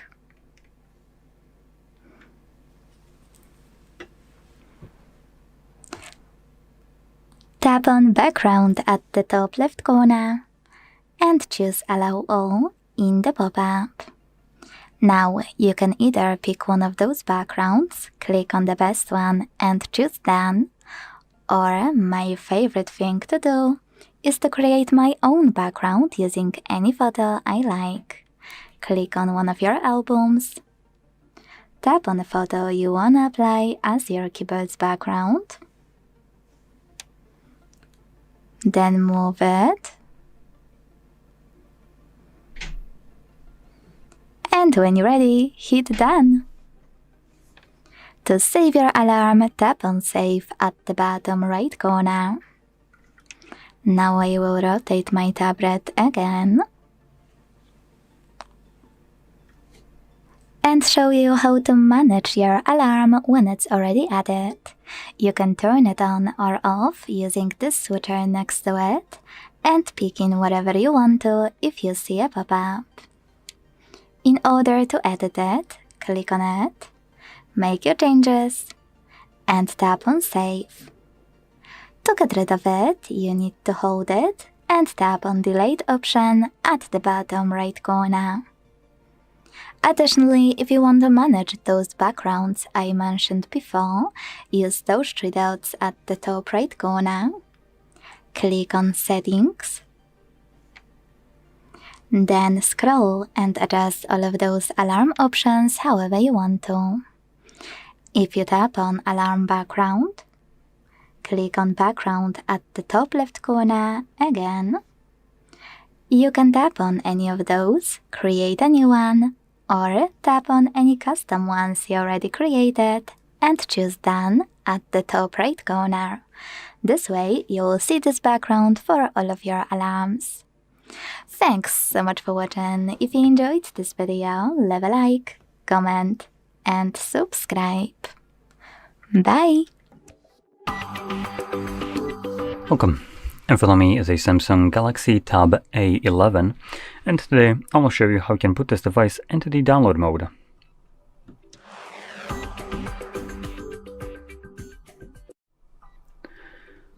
So, before I get started, you'll want to grab a cable, plug it into your computer, as we will need it to basically access any kind of mode outside of typical Android. Now once you have that ready, let's turn off the device by swiping down from the top right side, clicking on the power button and choosing power off. Now the device will turn off, and when it does, you want to then start holding volume up and volume down, and while you're going to start holding them, you also will plug in the cable. So I'm just going to kind of try to grab this somehow, so you can easily just do all of this while still showing it on camera. So I'm pressing these buttons already, plugging it in.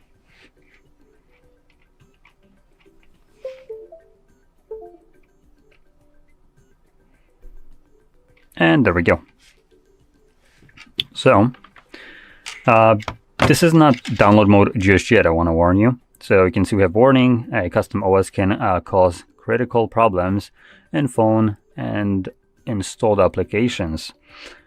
Just to go over this is just Samsung's bullshit. They're trying to prevent you from leaving their ecosystem, and there's much more happening that they will be doing against that. So just know, it's basically like you going out and, you know, interfering with their ways of making money, as the way they're making money is by basically spying on you and selling the data. So you can imagine that they're not going to be too effing happy about this. So that's just number one fear mongering right here. I'm gonna just completely show a middle finger to this and press volume up to continue. And you can see this takes us to the download mode. Now just know that if you ever decide to flash, for instance, your device with a different version of like Android, or maybe even try to install Linux or stuff like that, bunch of things on your device will stop working. Number one, cameras won't be available to you. Samsung and their bullshit excuse is that we don't want people to basically confuse their devices for taking crappy photos. I mean, shit, they're already taking absolutely dog shit photos. I would know. So it's not like it's anything new there. So yeah, for instance, things like cameras won't work, fingerprint sensors won't work, and the, what is it called? Knocks obviously becomes unfunctional. So there's several different things that basically mean that Samsung is deliberately hindering how the device is being used, because the device that you paid for, if you're not using Samsung software, basically means that, hey, you're not going to be using cameras that you paid for, because those aren't your cameras, these are our cameras. Apparently it's a free country. Anyway, so if you're planning to unlock it, just sell this piece of shit if you have something like that, and get a device that basically isn't beating you over the head and telling you you're going to be using our system, or if not, we're going to remove functionality, because let's be honest, Samsung isn't the user-friendly one. You might as well also expect that you're going to get an update, first one, that's going to bring ads. Oh wait, that already happened on the fridges, that they also claimed they wouldn't do. So anyway, now going back to this one, once you're done with this mode, maybe you realize that you don't want to do anything with it because you like your cameras or whatever. You can actually see the message right here, so you can hold the volume down and side key, or yeah, side key, sorry. So I am reading this correctly, I'm just getting a brain aneurysm because all the buttons are on the side. What it means is volume down and power button in reality. Let's name it as it is. I don't name volume up and down side keys, as they are also on the freaking side. So we're gonna hold both of those, power, volume down, for more than 7 seconds, like the message states, and basically you wanna hold it as long as it takes for this mode to disappear. Right about now, there we go. Once it does, you can let go of these buttons, and the device should, I believe, start booting up on its own. It looks like not, so we're gonna turn it on.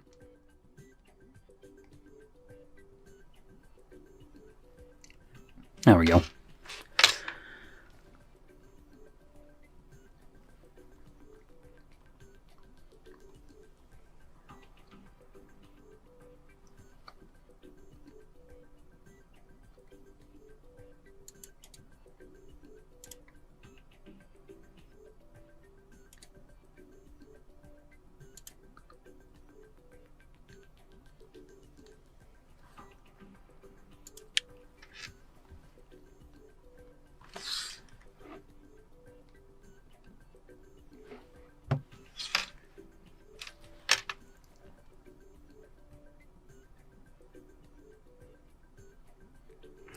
And there we go, now we're back. So, if you found this very helpful, don't forget to hit like, subscribe, and thanks for watching. Welcome. In front of me is a Samsung Galaxy Tab A11, and today I'll show you how you can reset this device through recovery mode.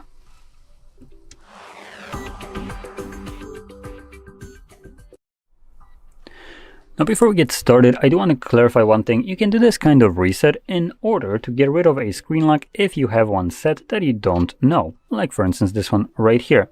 But what this will also mean is that if we unlock our device and go into the settings, if you have any kind of account signed in either here under the Galaxy or under Google, this device will become FRP locked. And to explain this very quickly, it's a lock that basically forces you to verify your previously signed in account, either Samsung or Google, while you're going through the setup. And if you can't verify your screen lock or one of these accounts, you will not be able to finish up the setup, and therefore this device kind of becomes bricked. Also, the Samsung devices prioritize Galaxy or Samsung accounts over Google. So when it comes down to verification, they will definitely want you to verify the Samsung account, even if both of them were present. It will not let you verify it through Google account. It will be strictly locked to Samsung or the screen lock. Now, if you only had Google account, then that will be screen lock or Google. Okay, so with that out of the way, another thing that we will need is a cable. So you need a cable that is plugged into your computer for the purpose of booting this device into recovery mode. So we can now lock the device, and I'm gonna go through this as though I don't know my screen lock, but if you know it, I'm gonna quickly just describe this. So if you know it, you would just press volume up, I believe, right? Yep, right, no. Okay, I can just unlock it to show this. So we're going to swipe down from the top right side, and here we have the power button. Click on it and select power off. Once you have your device off, you're going to then just plug in the cable and immediately start holding power button and volume up. Now I will need to do something different because I will need to force the device to turn off first. And I can't do that without providing a screen lock. So I'll be holding power button and volume down instead. And when the tablet turns off, I then will progress the same way as you will if you turned off your device normally by holding power button and the volume up. I just need to first initiate that forced turn off or reboot. So while forcing your device to reboot, you do also want to interact with the display so you can see when it actually turns off the device instead of doing this, where it times out. So I'm going to start holding power button and volume. Let's try that again. Down, there we go. Shows up with the boot options. And it should about to be off. So power button, volume up now. Now you will feel or hear probably the device boot up to your computer a couple times, but only once should you have the Samsung Galaxy or Samsung just show up as a logo. When you do, immediately let go of the power button.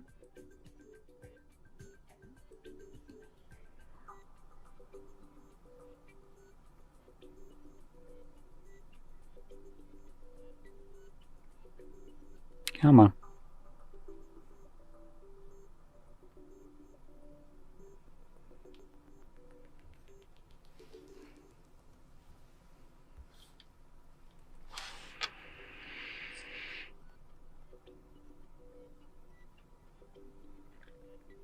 So it looks like it doesn't want to boot into this mode right now for some reason.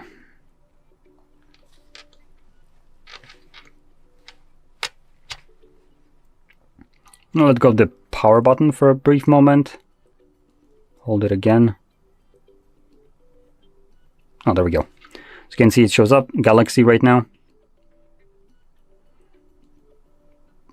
And there we go. That's what we're looking for. So it looks like there might have been a little bit of a change on how this works now. So I did let go of the power button while still maintaining the volume up. And it, by looks of it, the device didn't respond to turning on or back on when I was holding the power button from the beginning. So it just kind of ignored that as an input. So by letting it go and pressing it again, it then clicked on that it needs to turn on. So by holding volume up, it also gets us to this mode. So in here, in the recovery mode, we're going to use volume buttons and scroll down and select wipe data, factory reset. Press the power button, then select factory data reset. It's going to, at the bottom, tell you that it's formatting data and then data wipe complete, at which point reboot system now will be selected by default. So just press the power button to initiate a reboot of the device. This will continue resetting in the background, but it should only take about like a minute or so to finish up. And once it's completed, we will be presented with the Android setup screen.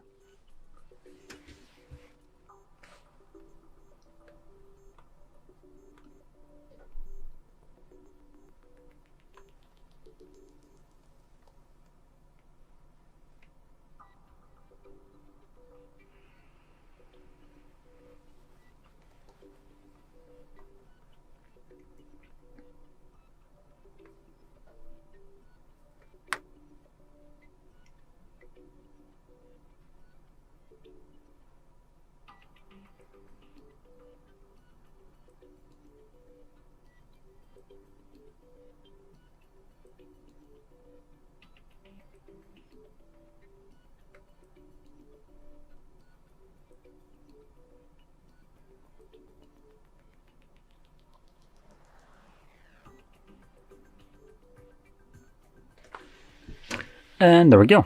So, if you found this very helpful, don't forget to hit like, subscribe, and thanks for watching. Welcome. In front of me is a Samsung Galaxy Tab A11, and today I'll show you how you can hard reset this device through settings.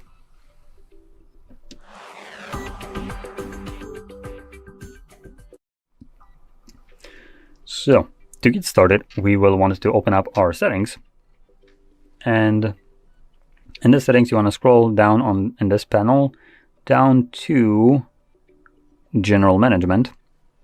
We're going to swipe down in here, and you should find Reset Options. So select Reset, and in here select at the very bottom Factory Data Reset.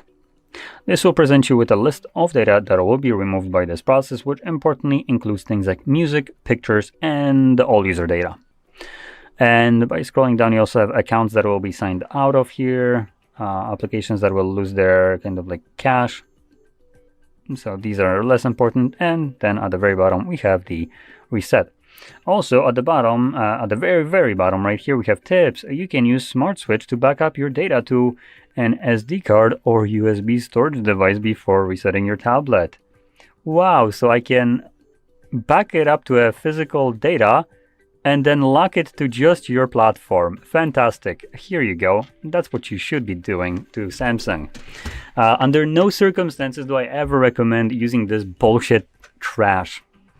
The reason for that is when importing or backing up, more like, your data through this crap, you're literally forcing yourself to be only able to restore this data to another Samsung.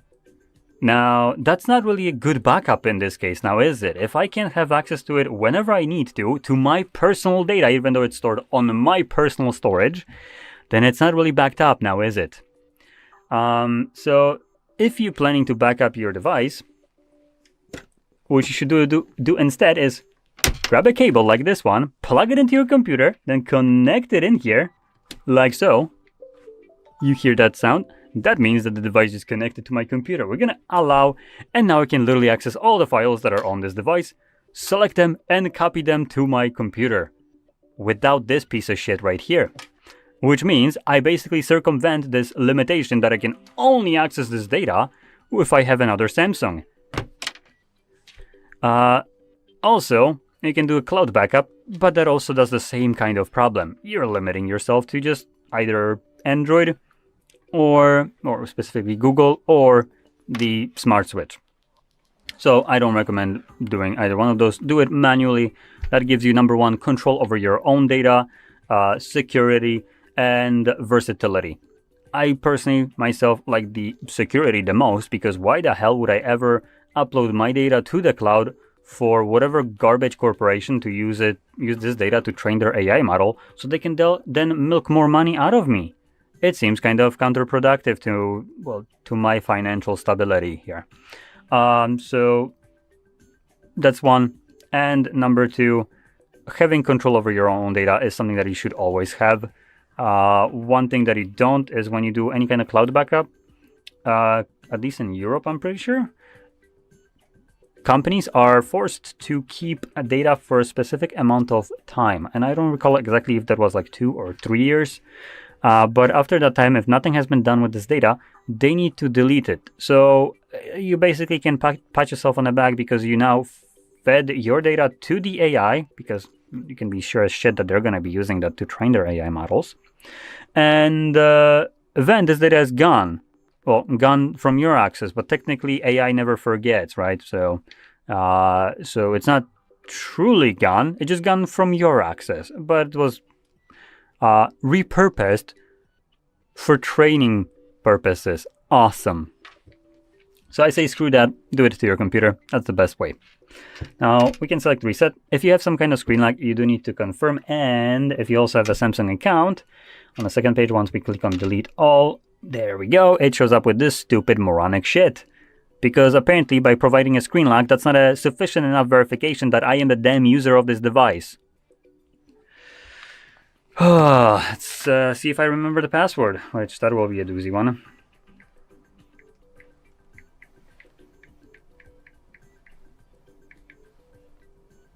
That's probably wrong. Indeed it is. You know what? I need to go check.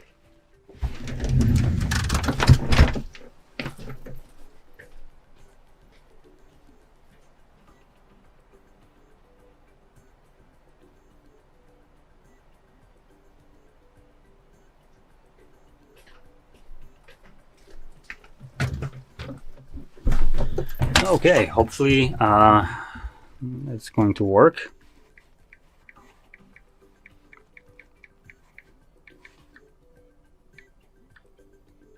Oh, it did. So once you type in your password correctly and press basically enter, it automatically does this, shutting down. Sometimes if the device is a little bit slow, it won't do anything for foreseeable 5 to 10 seconds, and then it's going to go to shutting down or automatically shut down. Now, once it begins doing whatever it's doing right now, this will take here probably 2-3 minutes or so to finish up the reset, as it's going to now basically start resetting itself and doing a lot of the things with just straight up black screen or some like Android logo or whatever. So anyway, after like 3 minutes or so, we should be presented with the setup screen. So I'll be back once that is visible for me.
And as you can see, the reset is now finished and you can set up your device however you like.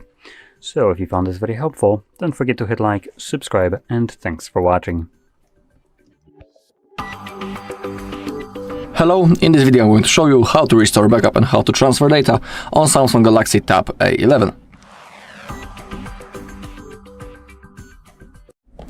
Okay, so first I'll show you how you can transfer the data from your previous device into your tab. Then I'll show you how to restore the backup from the Google one.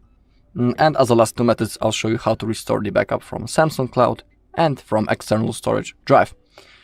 Now, as you can see, we are doing the setup process. So let's begin. Let's click on next. First, I'll show you how to transfer the data from your old device. Now click on agree, click on next. Now we have the first thing that we are interested in. Now we need to select the type of our previous device.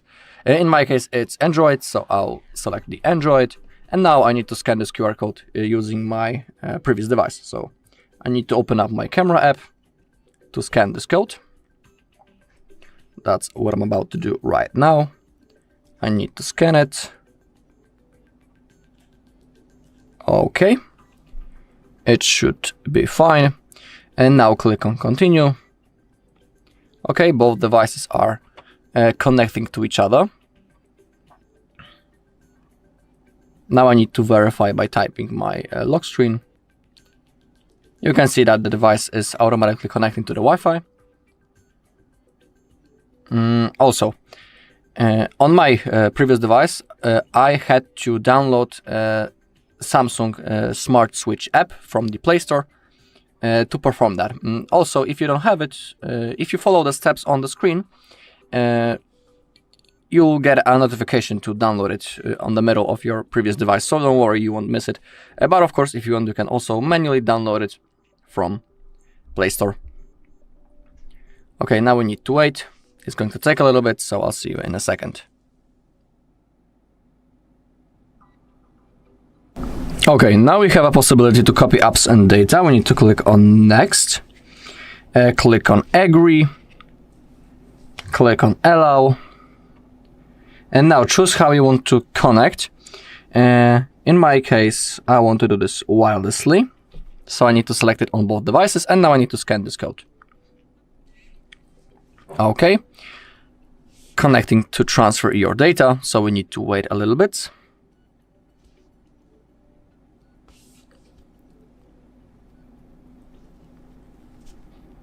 Okay, you can see that a loading screen appeared, so we need to wait until it gets to 100%. And now select what you want to transfer. You can select everything, just calls, contacts, and messages, or if you click on custom, you can manually select the things that you want to transfer. In my case, I only want the calls, so I will select that.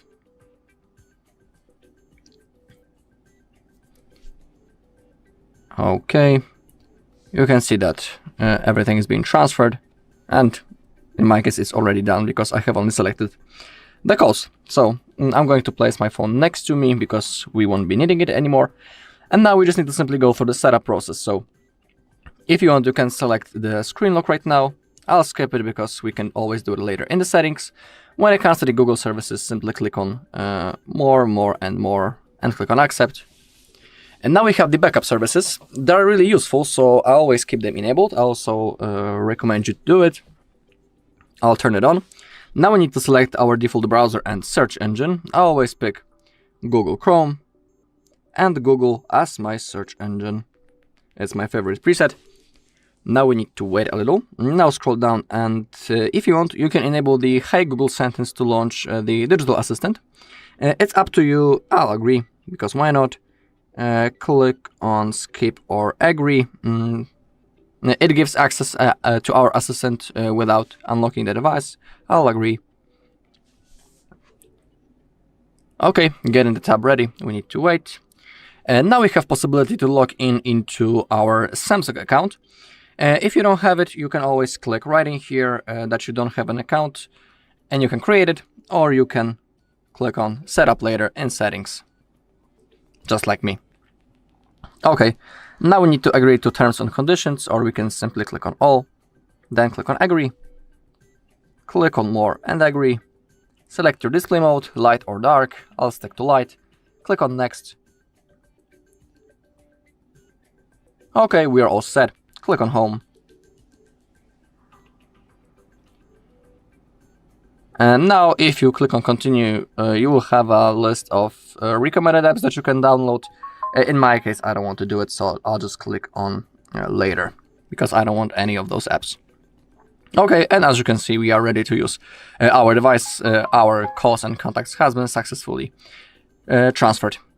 Okay, that was the first method. Now I will show you how to restore the backup from Google One. Okay, and now the second method. To restore the backup from Google One, again, we need to be during the setup process. And when we have possibility to begin the setup with another device, this time we need to click on that we want to do this manually. Now we need to connect to the Wi-Fi. So select the network that you want to use. And now type your password. That's what I'm about to do.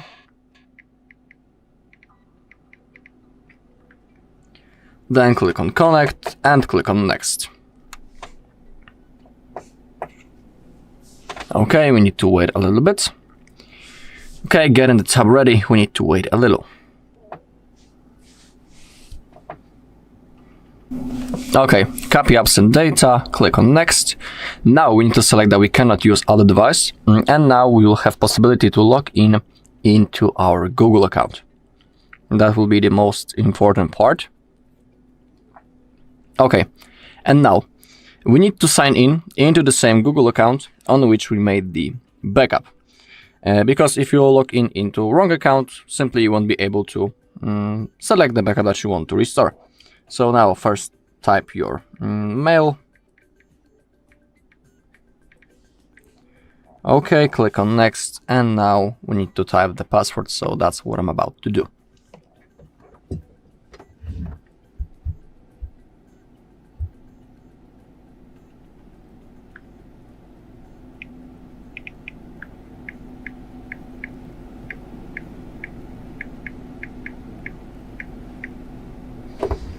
Okay, then also click on next, click on agree.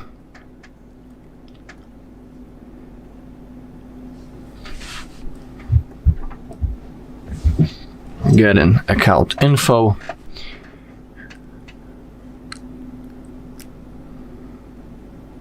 Okay, and now we can select the backup that we want to restore. In my case, I want that one, so I'll click on that. And now, when it comes to Google Photos, Gmail, Calendar, and Drive, those things are synced automatically. But down below in here, we have a list of things that we can select or unselect. So for example, in my case, I want to restore everything except the apps, so I will unselect them, just like that. Okay, now click on restore once you have selected everything that you want. And now we just need to simply go through the setup process. So just like in the previous method, I'm about to skip the screen lock, at least for now. When it comes to Google services, scroll down and click on accept. When it comes to backup services, I always keep them enabled because they are really useful. Click on next. Select your browser. I'll pick Google Chrome and Google as my search engine. Click on set as default. In here we can get access into Google Assistant by simply saying hey Google. It's up to you, you can agree to that or not. Same thing with given access to our assistant without unlocking the device. I'll also agree. Okay, getting the tab ready, we need to wait.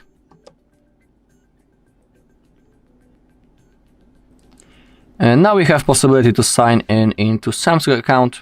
If you don't have it, click that you don't have it. You can create it right in here or set it up later in the settings, just like me. Okay, now click on that you agree to terms and conditions. Click on agree or simply click on all. Now click on agree once again. Select your display mode, light or dark. It's up to you. I'll stick to light one. Okay, click on home. And in here, if you want, you can click on continue. You'll have a list of recommended apps that you can download. I don't want any of those apps, so I'll just click on later. And now I'll click on yes to skip it. Okay, and now we are ready to use our device. That was the second method. Now I'll show you how you can restore the backup from the Samsung Cloud and external storage device. Okay, and now I'll show you how to restore the backup from the Samsung Cloud, but let me only adjust the brightness a little. And now, open up your settings, log in into your Samsung account, then click on that. Find Samsung Cloud, simply click on that. And now, oh, I have just updated it. I don't know what's going on. So let's wait a few seconds until it updates. I just did it, so I don't know why it has again appeared. Pretty weird thing, but that's what sometimes happens with the Samsung Cloud. So let's just wait until it's done.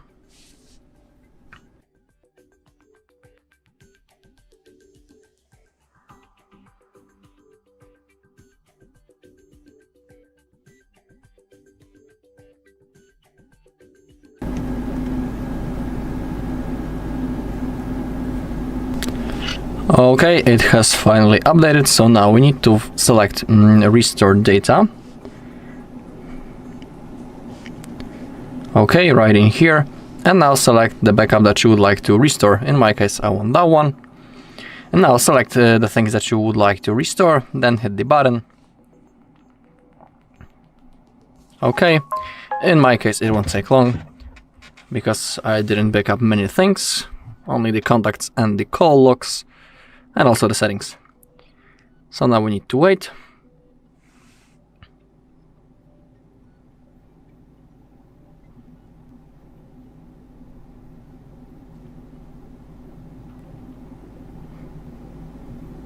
Okay, and now click on done. And that's all. Now our backup has been now successfully restored. And now the last option, restoring from external storage drive. Find accounts and backup in the settings also, and now scroll down, click on external storage transfer, click on more, click on continue, click on allow, and now in my case I need to plug my USB. It should appear. Okay, now select restore from, in my case, USB storage. It needs to scan for the data. Okay, and now select what you would like to restore. In my case, I will select everything, then click on next, the process will start. So let's wait a little.